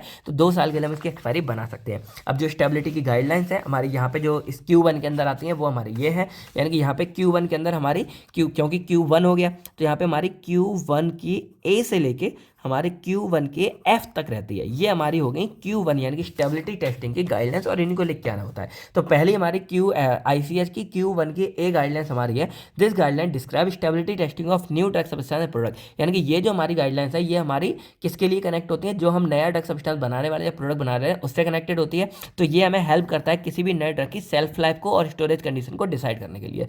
देन हमारी आती है ICH की Q1B, ये गाइडलाइंस हमारी फोटो स्टेबिलिटी टेस्टिंग से कनेक्ट होती है। मतलब जैसे कोई भी ड्रग हमारा रखा हुआ है तो वो लाइट में, यानी कि आपने देखा होगा सनलाइट इन एक्सपोजर में खराब हो जाती है, तो लाइट में उसकी स्टडी करते हैं कि ड्रग हमारा कितने लाइट में कब तक वैलिड रहेगा, कहीं खराब तो नहीं हो जाएगा, ये ड्रग सब्सटेंस इनकी हम टेस्टिंग करते हैं। देन सी वाली हमारी आती है stability testing of new doses form, यानी कि हम कई नई डोजेस फॉर्म बनाने वाले हैं, तो वो किस डोजेस फॉर्म में, जैसे मान लो ये हमने एक ड्रग की खोज की है नाम के, तो ये ड्रग हमारा किस में जाएगा, बेहतर किस में जाएगा, यानी कि टैबलेट फॉर्म में बेहतर जाएगा या सिरप फॉर्म में बेहतर जाएगा या पेरेंटल में इंजेक्शन वगैरह में बेहतर जाएगा, इन सबको हम जो है इस वाली गाइडलाइंस के अंदर स्टडी करते हैं। देन हमारी डी वाली आती है, ये हमें ब्रैकेटिंग एंड मैट्रिक्स डिजाइन के बारे में बताना है, यानी कि इसमें इतना जोड़ेंगे ये जोड़ेंगे तब क्या इस टाइम होगा, यानी कि यहाँ पे क्या है कि it help to reduce the number of stability sample, यानी कि यहाँ पे क्या है कि हमारे जो स्टेबिलिटी सैंपल हम यूज़ करेंगे उसको थोड़ा कम करेगा। कैसे करेगा, हम इसको यूज़ करेंगे, इसका इतना यूज़ कर लेंगे और ऐसे करके हम पूरा चेक करते हैं, यानी कि स्टेबिलिटी को ही चेक करते हैं। अब जो ई वाला ये हमें इवेल्यूएशन ऑफ स्टेबिलिटी डाटा, यानी कि अब जो डाटा हमने यहाँ पे लिया है उस डाटा का एक्सप्लेन करेंगे और उसके द्वारा हम, यानी कि मान लो ये ड्रग मैंने रखा और मैंने इसको चेक किया कि ये 2 साल तक खराब नहीं हो रहा है, तो मैंने क्या कंडीशन रखी वो सब चेक करने के बाद मैं यहाँ पे इनको इवेल्युएट करके ये बताऊंगा कि हाँ इस कंडीशन के अकॉर्डिंग, इस डाटा के अकॉर्डिंग जो मेरे ड्रग है इसकी एक्सपायरी मात्र 1.5 साल से ज़्यादा नहीं होनी चाहिए या 18 महीने से ज़्यादा नहीं होनी चाहिए। तो बस हम क्या करेंगे कि जो हमारा स्टेबिलिटी डाटा है उसको इवेल्युएट करके हम यहाँ पे उसकी सेल्फ लाइफ और एक्सपायरी डेट को कैलकुलेट करते हैं। देन यहाँ पे हमारा आता है Q1F, और ये हमें स्टेबिलिटी डाटा, यानी कि this guideline provide stability data requirement for hot and humid region, यानी कि जहाँ कहीं पे गर्म जगह होती है या कहीं पे ज़्यादा ह्यूमिड, यानी कि एक तरह से जो पानी की बूंदें बन जाती हैं, क्या बोलते हैं यार उसको, ह्यूमिडिटी वाला जो रीजन है उसमें कैसे स्टेबिलिटी रहेगी उसको बताता है। तो ये हमारा climate zone 3rd and 4th में, यानी कि जहाँ पे थोड़ा गर्म और ज़्यादा आर्द्रता वाला वो मूवमेंट होता है उसमें हमारी हेल्प करता है। तो ये हमारी स्टेबिलिटी और किस काम आ रही है मैंने सारी बात बता दी। तो अगर कभी आता है ICH स्टेबिलिटी टेस्टिंग गाइडलाइन ये आप बता सकते हो और ऐसी ऐसी कंडीशन आप यहाँ लिख के आ सकते हो, ठीक है। इसके अलावा ये हमारी मेन 4 थी और ये हमारा मेन था कि कैसे हमारी ये पूरी बनती है, यानी कि ICH के बारे में, यानी कि इस क्वेश्चन को मैंने बिल्कुल ही डिटेल्स में आपको बता दिया सारा कुछ ICH के बारे में। आई होप अब आपका क्लियर हो गया होगा ICH गाइडलाइंस के बारे में, और कभी आता है तो आप अच्छे से जो है इसको करके आ सकते हो। तो अब हमारा नेक्स्ट टॉपिक आता है right a note on QVD। अब देखो ये भी बहुत ज्यादा डिटेल में नहीं आता, लेकिन हाँ जितना आता है उतना हम समझ लेंगे क्वालिटी वाइज डिजाइन के बारे में, QVD, ठीक है। तो क्वालिटी वाइज डिजाइन एक्चुअल में क्या होता है, तो भाई जो आज तक हम लोग करते आ रहे हैं ना, सिंपल ही ये हमारा होता है। यहाँ पे क्या है कि जैसे मान लो हम लोग कुछ बनाने वाले हैं, जैसे मैंने बोला हम कंपनी मान लो और हम एक प्रोडक्ट बनाने वाले हैं, तो भाई ऑब्वियसली बात है कि प्रोडक्ट बनाने से पहले हमें क्या करना पड़ता है, उसके लिए कुछ प्री फॉर्मुलेशन स्टडी जो हम पहले करते थे वो करना पड़ता है, यानी कि हमें एक प्री डिजाइन बनाना पड़ेगा कि आखिर हम प्रोडक्ट बनाना कैसे चाहते हैं, और वही होता है हमारा क्वालिटी बाय डिजाइन। यानी कि अगर मैं सिंपल बोलूँ तो जैसे SS राजामौली ने क्या किया था, बाहुबली बनाई थी, ठीक है। तो बाहुबली जो मूवी बनाई थी उससे पहले उन्होंने क्या किया होगा, सबसे पहले दिमाग में उसके बारे में सोचा होगा, इतना विजुलाइज किया होगा, उसके बाद उन्होंने उसकी स्क्रिप्ट बनाई होगी। जब पूरी स्क्रिप्ट बन गई होगी हमारी एंड तक, तभी उस पर पैसा लगाना शुरू करते हैं। तो पहले उन्होंने पूरी स्क्रिप्ट बनाई होगी, सोचा होगा, देन उन्होंने सोचा होगा स्क्रिप्ट के लिए कौन सा एक्टर लिया जाएगा, और सब सोचने के बाद कि ये ऐसे ऐसे काम कराएंगे, कस्टम डिजाइनर ये सब करके और कौन कौन सब कुछ करने के बाद देन जाके उन्होंने उस पर मतलब काम करना शुरू किया, यानी कि बनाना उसको शुरू किया मूवी का, और तब जाके हमारी एक फाइनल मूवी बन के तैयार हुई। यानी कि मूवी बनाने से पहले, शुरू करने से पहले उन्होंने कितने सारे काम किए उसके बारे में सोचा, स्क्रिप्ट लिखी, उसके लिए एक्टर चूज किए, डिसाइड किए, लोकेशन डिसाइड की, ये सब करने में उन्हें बहुत ज़्यादा मेहनत लगी और उसके बाद उन्होंने कुछ फाइनल जाके बनाया। उसी तरह क्या होता है कि जब हम प्रोडक्ट बनाने वाले हैं तो हमें उसके लिए बहुत सारे काम, जैसे प्रोडक्ट हमें बनाना है तो किसके लिए बनाना है, कौन सी बीमारी के लिए बनाना है, उसका रॉ मटेरियल हम कहाँ से लेंगे, उसकी खोजबीन कैसे करेंगे, और उसके बाद हम ये करेंगे। तो उसको बनाना शुरू करने से पहले हम लोग बहुत सारी प्री डिज़ाइन करते हैं और वही हमारी कहलाती है क्यूवीडी, यानी कि क्वालिटी बाय डिज़ाइन। यानी कि अगर, और इसका कहने का मतलब यानी कि क्वालिटी बाय डिज़ाइन से हम क्या समझ रहे हैं कि अगर हम कोई प्रोडक्ट बनाने वाले हैं और उसको बनाने से पहले अगर हम एक प्री डिज़ाइन तैयार करते हैं और उस प्री डिज़ाइन के अकॉर्डिंग हम अपने प्रोडक्ट को अगर बनाते हैं तो जो हमारा प्रोडक्ट बनेगा उसकी क्वालिटी हमारी बेस्ट बनेगी। और इसीलिए इसका नाम रखा गया है क्वालिटी बाय डिज़ाइन। यानी कि पहले डिज़ाइन करो देन बनाओ तो आपकी क्वालिटी बेस्ट बनेगी। तो अगर सिंपल डिफाइन करें तो पहले क्या हो रहा था कि quality was mainly checked after manufacturing bye testing the final product. यानी कि पहले लोग क्या करते थे, अपना प्रोडक्ट पूरा बना देते थे और बनाने के बाद क्या करते थे, उसकी क्वालिटी को चेक करते थे कि कैसा क्या है। लेकिन जैसे हमारा क्वालिटी बाय डिज़ाइन आया, ये एक हमारा मॉडर्न अप्रोच है। इसमें क्या करते हैं कि जो क्वालिटी है वो हमारी प्रोडक्ट के अंदर ही इनबिल्ट कर देते हैं फ्रॉम द स्टार्टिंग, यानी कि beginning, instead of testing quality eight and. देखो ये तो करते हैं कि भाई प्रोडक्ट जब बन जाता है उसके बाद हम उसकी क्वालिटी कंट्रोल टेस्ट चेक करते हैं, लेकिन क्यूवीडी में क्या करते हैं कि हम बनाने से पहले ही हर एक स्टेप पे अपनी ऐसी डिज़ाइन यानी कि प्री डिज़ाइन तैयार करते हैं कि हमारा ये खाना मतलब अच्छा बने। और अगर मैं एग्जांपल बताऊं, देखो मैं ना सब्जी बड़ी अच्छी बनाता हूं क्योंकि बहुत हम अकेले यहाँ रहते हैं तो खाना बनाना पड़ता है। तो मैं पता है क्या करता हूँ, जब भी मुझे बनाना होगा ना पहले मैं वीडियो देखता हूँ किसी की, या मान लो घर वालों से पूछूंगा, और जब वीडियो पूरी देखूंगा उसके बाद मैं क्या करता हूँ उसी टाइम पे यहाँ पर रफ पे पूरा फ्लो पैटर्न के बाद बना लेता हूँ कि पहले मुझे ये डाला। इवन मैं हर एक स्टेप लिख लेता हूँ क्योंकि कई कई छोटी चीज़ पूछ जाता है कि पहले हमें तेल डालना है, फिर हमें उसमें जीरा डालना है, फिर खड़े मसाले डालने हैं, कौन कौन से डालने हैं और कितनी देर। इवन वहाँ पे जैसे वीडियो में कभी बताते हैं कि 3 मिनट तक भून लेंगे या प्याज भुना होने तक भून लेंगे, मैं सारा कुछ लिख लेता हूँ और ऐसे करते करते एंड तक जो हमें 10 मिनट 15 मिनट पूरा लिख लेता हूँ। और उसके बाद क्या करता हूँ, इसी के अकॉर्डिंग पूरा काम करना शुरू करता हूँ। और यकीन मानो बहुत अच्छी सब्जी मिलती है क्योंकि मैंने पूरा लिख लिया है, पूरा डिज़ाइन कर लिया प्री, तो बहुत टेस्टी बनती है। यही काम यहाँ पे हम करते हैं कि जब हम कोई भी दवाई कुछ बनाने जाते हैं तो एक पहले पूरा प्री डिज़ाइन पैटर्न बना लेते हैं कि ऐसे ऐसे करेंगे, पहले ये करेंगे, पहले इसमें ये डालेंगे, पहले बाद में वो डालेंगे। सब कुछ जब करने के बाद हम उसको बनाना शुरू करते हैं तो बेस्ट बनता है। और इसीलिए बोलते हैं कि हर एक पॉइंट पे हम यहाँ ध्यान देते हैं। मतलब यहाँ पे क्या है कि जब हर एक पॉइंट पे हम ध्यान देंगे तो हमारी क्वालिटी क्या है, स्टार्टिंग से ही बेस्ट बनती हुई जा रही है। और वहीं यहाँ बोला जा रहा है कि ये एक मॉडर्न अप्रोच है, इसमें जो क्वालिटी है वो स्टार्टिंग से ही हम प्रोडक्ट के अंदर डालते जा रहे हैं फ्रॉम बिगिनिंग। और in QD product and process design is such a way that good quality achieve consistently. यानी कि ऐसा थोड़ी है कि हम स्टार्टिंग में क्वालिटी, हम पैटर्न ही इस तरह का बना रहे हैं, हम डिज़ाइन ही इस तरह का बना रहे हैं कि हमारी क्वालिटी ऑब्वियसली बात है कि बेस्ट ही बनेगी। और यही होता है हमारा क्यूबीडी। मतलब अगर हम सिंपल डिफाइन करें, it is defined at it is a systemic approach to pharmaceutical development that focus on designing and controlling process to achieve predefined product quality. यानी कि यहाँ पे क्या है कि एक हमारा पूरा सिस्टमेटिक अप्रोच हो गया फार्मास्यूटिकल डेवलपमेंट के लिए, जहाँ पे हम फोकस करते हैं मेनली डिजाइन के ऊपर, और जो प्रोसेस हम इस्तेमाल करेंगे कंट्रोलिंग प्रोसेस। यानी कि अगर वही है सिंपल कि अगर हम अपने प्रोसेस को ही कहते हैं ना, ट्रस्ट द प्रोसेस, रिजल्ट के पीछे मत भागो, आप मेहनत करते रहो। अब भैया अगर मैं अच्छे से मेहनत करूंगा, हर एक चीज़ पढ़ूंगा, तो ऑब्वियसली बात है कि मेरा रिजल्ट आ जाएगा अच्छा। और अगर मैं पढ़ूंगा नहीं केवल कि रिजल्ट कैसे बेस्ट लाना है, तो कैसे आएगा भाई, पढ़ना पड़ेगा ना। तो भैया कि स्टार्टिंग की प्रोसेस आप बेस्ट करोगे, आपका रिजल्ट जो है ऑटोमेटिक बेस्ट आ जाएगा। वही यहाँ पे हम काम करते हैं। अब इसके ऑब्जेक्टिव क्या रहते हैं, to ensure consistent product quality, यानी कि हमेशा हमारी प्रोडक्ट की क्वालिटी हमेशा आती रहे। Then to reduce batch failure and validity, अगर हम पहले से सब डिजाइन करके करेंगे, स्टडी करके करेंगे, तो जो बैच फेलियर होते हैं या वेलिडिटी हमेशा गड़बड़ आती है वो नहीं आएगी। Then to improve process control and efficiency, हमारी जो प्रोसेस होती है जिसके द्वारा हम अपना प्रोडक्ट बनाने वाले उस प्रोसेस को कंट्रोल करना है और एफिशिएंसी को कंट्रोल करना है। Then to achieve regulatory flexibility, जो हमारी गवर्नमेंट के द्वारा सब आ रहा है वो भी सब अच्छा रहे। Then to understand the process and formulation variable, अगर कहीं कोई दिक्कत आ रही है उसको भी समझना है। यानी कि हर एक चीज़ पे पहले डिस्कस करते हुए चलेंगे तो प्रोडक्ट हमारा बेस्ट बनेगा। अब इसके फायदे क्या होते हैं, अगर बेनिफिट्स ऑफ क्यूबीडी के बारे में बात करें, reduce high quality produce high quality and reliable product, यानी कि इससे हमारा जो प्रोडक्ट है वो हाई क्वालिटी का बनेगा। Reduce manufacturing failure and rework, इससे हमारी जो मैन्युफैक्चर फेलियर हो रहा था या दोबारा काम करना पड़ा था वो हमको नहीं करना पड़ेगा। Then improve process understanding and control, हमारी जो प्रोसेस जिससे हम बनाने वाले उसके बारे में हमें समझ रहेगी और हम अच्छे से बना पाएंगे, हमारा टाइम बचेगा, कॉस्ट बचेगी लॉन्ग रन में। देन इंक्रीज रेगुलेटरी कॉन्फिडेंस, और जब हम अंदर से सब कुछ बेस्ट बनाएंगे तो मेरा ये एक होता है ना रिजल्ट की जब गवर्नमेंट अप्रूवल के लिए मैं भेजूंगा तो पक्का अप्रूव हो जाएगा क्योंकि मैंने अंदर से सारे काम बेस्ट किए हैं। देन हमारे आते हैं क्यूवीडी के एलिमेंट, ये हमारे काफी इंपॉर्टेंट है। तो फॉलोइंग हमारे एलिमेंट्स होते हैं जिनमें सबसे पहले आता है क्यूटीपीपी, देन आता है सीक्यूए, देन आता है सीएमए, देन आता है CPP, then design space, control strategy and continuous improvement. यानी कि 7 मेन एलिमेंट है जिनके द्वारा हमारा QVD बेस्ट बनता है। शॉर्ट में मैं आपको हर एक के बारे में बता देता हूँ। पहले आता है quality target profile, product profile. यानी कि यहाँ पे क्या है कि QTPP में सिंपल, जैसे मान लो मुझे कोई प्रोडक्ट यहाँ पे बनाना है तो मैं उसके लिए ना एक यहाँ पे प्रोफाइल तैयार करता हूँ। अब जैसे मान लो मुझे दवाई बनानी है पैरासीटामोल, चलो एग्जांपल ले लेते हैं, तो मैं क्या करूँगा, मेरा नाम मतलब साल्ट नेम हो गया ये, मैं अपना नाम क्या दूंगा, मेन रोल क्या रहेगा कि भाई इससे मेरा फीवर कम करना है, लेकिन मैं चाहता हूँ कि मैं इस तरह बनाऊँ कि कई बार फीवर के साथ लोगों को पेन होता है तो ये पेन किलर की तरह भी काम करे। फिर कई बार क्या होता है साइड इफेक्ट होता है, तो मैं उसके लिए तो मैं क्या करूँगा, एक पूरी प्रोफाइल तैयार करता हूँ कि मुझे आखिर प्रोडक्ट बनाना कैसे है। और वो हमारा पहला एलिमेंट है क्वालिटी टारगेट प्रोडक्ट प्रोफाइल। यानी कि it define the desired quality characteristics of the final product. यानी कि जो मैं प्रोडक्ट बनाने वाला हूँ उसमें क्या क्या प्रॉपर्टीज रहेंगी, क्या क्या कैरेक्टरिस्टिक्स रहेंगे, ये इसमें इंक्लूड रहता है। अब जैसे वही मैं बता रहा हूँ डोजेस फॉर्म, कि मैं उसको टैबलेट, कैप्सूल, सिरप क्या बनाना चाहता हूँ, स्ट्रेंथ कितने mg बनाना चाहता हूँ, रूट ऑफ एडमिनिस्ट्रेशन जो डोजेस फॉर्म है उसी के अकॉर्डिंग वो एडमिनिस्ट्रेड होगा। यानी कि टैबलेट है तो मेरा माउथ के द्वारा जाएगा, सिरप है तो भी माउथ के द्वारा जाएगा, और वही है तो वैसे, और परफॉर्मेंस की कितने टाइम में कितना इफेक्ट देगा।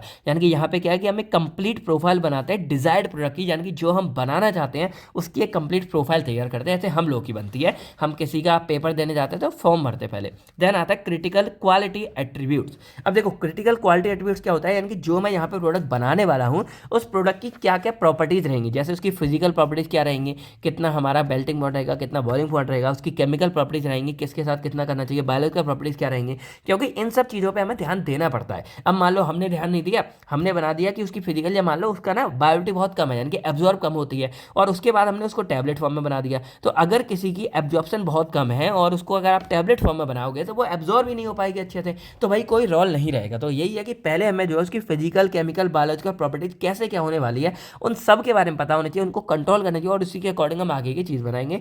यानी कि इसमें हमारा ऐसे आता है, डिसोल्यूशन आता है जो मैंने बोला कि कितनी देर में वो डिसोल्यूट रहेगा, इंप्योरिटी लेवल आती है कि कितनी इंप्योरिटीज रहेंगी, और कंटेंट यूनिफॉर्मिटी आती है, यानी कि कैसा हम प्रोडक्ट बनाने वाले हैं उसके बारे में ये सारी बातें हम यहाँ पे कर लेते हैं। देन आता है हमारा CMA, यानी कि क्रिटिकल मटेरियल एट्रीब्यूट्स। अब देखो क्रिटिकल मटेरियल में क्या है कि जो बातें मैं यहाँ पे कर रहा था अपने होने वाले प्रोडक्ट के बारे में, वही सारी बातें मुझे यहाँ करनी पड़ती हैं, लेकिन रॉ मटेरियल के बारे में, क्योंकि जैसा रॉ मटेरियल रहेगा वैसा ही मेरा फाइनल प्रोडक्ट बनता है। तो these are the critical properties of raw material that affect product quality को अफेक्ट करेंगे। अब इसमें हमारे API का पार्टिकल साइज आ गया, ये एक्सिपिएंट के ग्रेड आ गए, ये एग्जांपल हो गए। देन हमारा आता है क्रिटिकल प्रोसेस पैरामीटर, यानी कि यहाँ पे क्या है कि किस प्रोसेस के द्वारा मैं अपना प्रोडक्ट बनाना शुरू करूंगा, उस मेथड मेरा आएगा इस वाले के अंदर।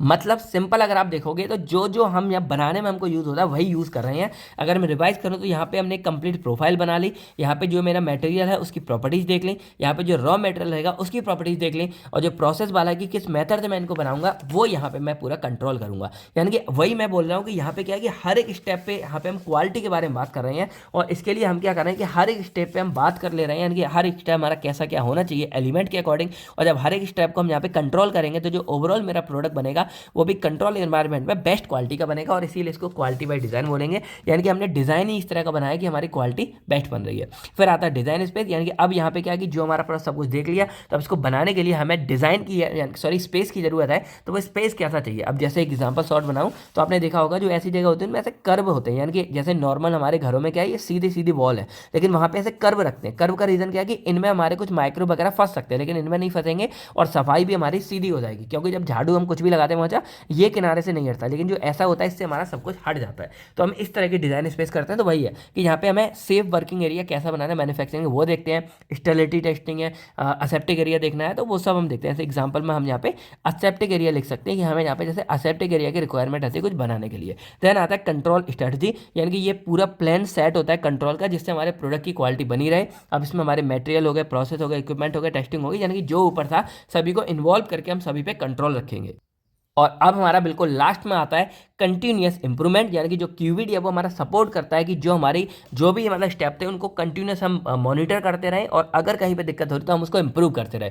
यानी कि quality is improve through out the product life cycle, यानी कि ओवरऑल हमारे प्रोडक्ट की क्वालिटी बढ़ती रहे। तो ये था हमारा पूरा का पूरा QVD के बारे में। यानी कि ओवरऑल देखा जाए तो बस हम एक पहले प्री डिज़ाइन कर रहे हैं, उसको समझ रहे हैं और उसके अकॉर्डिंग अपना काम करना शुरू कर रहे हैं, और इससे हमारी डिज़ाइन बहुत बेस्ट, मतलब प्रोडक्ट हमारा बेस्ट बनता है। और ये था हमारा वीडियो। आई होप आपको ये समझ आ गया होगा। तो बस लिख के आ जाना, ये QVD हो गया, ये ऑब्जेक्टिव हो गया, गए, इसके बेनिफिट हो गए। और ये हमारे एलिमेंट्स आते हैं जिसमें ये 4 हमारे मेन है। तो पहला हमारा सिंपल प्रोफाइल बनानी है, दूसरा हमें जो मटेरियल है, सो प्रोडक्ट जो बनने वाला है उसकी सारी प्रॉपर्टी, तीसरा जो रॉ मटेरियल है उसकी प्रॉपर्टी, चौथा जो हमारा प्रोसेस रहेगा, मेथड रहेगा उसकी हो गई, देन हमें कितनी जगह चाहिए और इन सबको कंट्रोल करेंगे। और लास्ट में हमारा ओवरऑल ये रहता है कि हमारी कंटिन्यूस इंप्रूवमेंट होती रहे, हर चीज हमारी सुधरती रहे, क्वालिटी हमारी बेस्ट बनती रहे। तो अब हमारा यहाँ पे नेक्स्ट क्वेश्चन आता है, right a detail note on ISO 9000 and ISO 14000।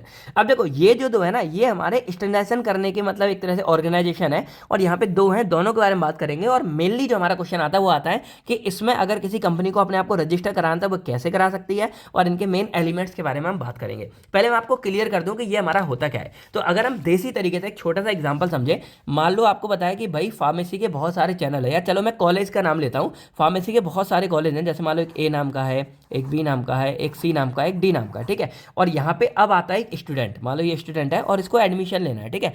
अब इस स्टूडेंट को ना समझ नहीं आ रहा कि वो कौन से कॉलेज में एडमिशन ले, क्योंकि भाई बहुत सारे कॉलेज हैं। अब उसको समझ नहीं आ रहा कि कौन से कॉलेज में बेस्ट पढ़ाई होगी। तो यहाँ पे क्या होता है कि मान लो अगर एक ऐसा सिस्टम होता, यहाँ पे PCI वाला है, और PCI का एक ऐसा सिस्टम है जो क्या करती है, वो कॉलेजों को उनके रैंक के मतलब उनकी क्वालिटी के बेस पर उनको रैंक करती है। अब उसने रैंक किया कि मान लो ये हमारा नंबर 1 कॉलेज है, ये नंबर 2 है, ये नंबर 3 है, ये नंबर 4 है। तो अब यहाँ पे ना PCI ने एक रैंकिंग चालू कर दी कि ये ABCD ना हमारे इस तरह से है कि B हमारा नंबर 1 है, फिर A आता है, फिर C आता है, फिर D आता है, एक रैंकिंग चालू कर दी। अब यहाँ पे क्या होगा कि अब जो स्टूडेंट है मेरा, जब इसको यहाँ पे एडमिशन लेना है तो अब वो क्या करेगा, उसकी प्रायोरिटी क्या रहेगी कि मैं ना पहले B वाले में एडमिशन लूँ क्योंकि ये मेरा नंबर 1 है, इसमें नहीं होगा देन इसमें ट्राई करेगा, देन इसमें यानी इसमें। तो अब यहाँ पे क्या होगा कि एक ऑफिशियल हमारा ऐसा सिस्टम चालू कर दिया गया है जिसके अकॉर्डिंग जो नॉर्मल स्टूडेंट है जिनको कॉलेजों के बारे में नहीं पता, उनको यहाँ पे क्या है कि कॉलेज के रैंकिंग की वजह से ये पता चल रहा है कि कौन सा कॉलेज हमारा बेस्ट है और कौन सा कॉलेज हमारा बेकार है।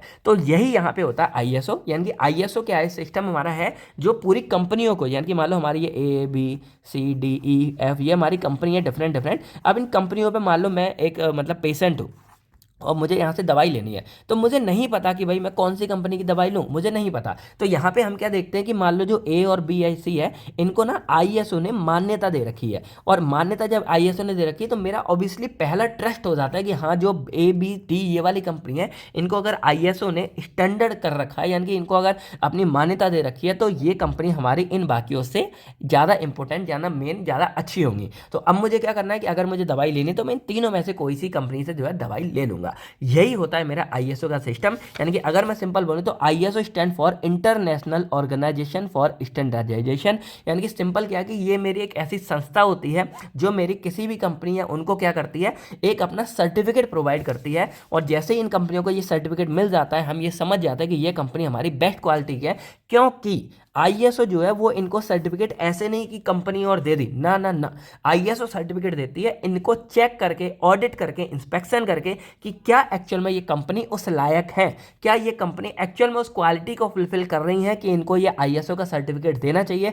अगर कर रही है देन ही जो है इनको ISO का सर्टिफिकेट दिया जाता है, और अगर इनको सर्टिफिकेट मिल जाता है देन जो है हम इन कंपनी का इस्तेमाल कर सकते हैं प्रोडक्ट के लिए। जैसा सेम हमारा WHO का होता है, यानी कि WHO भी क्या करता है कि देखेगा सब कुछ अगर फुलफिल कर रही है देन WHO क्या है, इनको सर्टिफाई करता है। और अगर एक बार हमारी कंपनी सर्टिफाई हो जाती है ISO या WHO से, तो कंपनी एक तरह से हमारी लीगल ये मानी जाती है कि कंपनी बेस्ट क्वालिटी की है। अब मान लो कोई फॉरेन विदेश है और फॉरेन से कोई कंपनी को अपने लिए सामान इंपोर्ट करना है, तो वो क्या करेगा, वो यहाँ आएगा और इन पांचों में देखेगा, क्योंकि इसको थोड़ी पता है अंदर की बात है, तो वो क्या करेगा, इन पांचों में देखेगा कि इन 3 कंपनी के पास ISO का सर्टिफिकेट है, तो वो क्या करेगा, अपनी जो डील है वो इन्हीं तीनों के साथ करेगा, क्योंकि उन्हें पता है कि अगर ISO ने इन्हें सर्टिफाई किया मतलब ये हमारी अच्छी क्वालिटी की होंगी।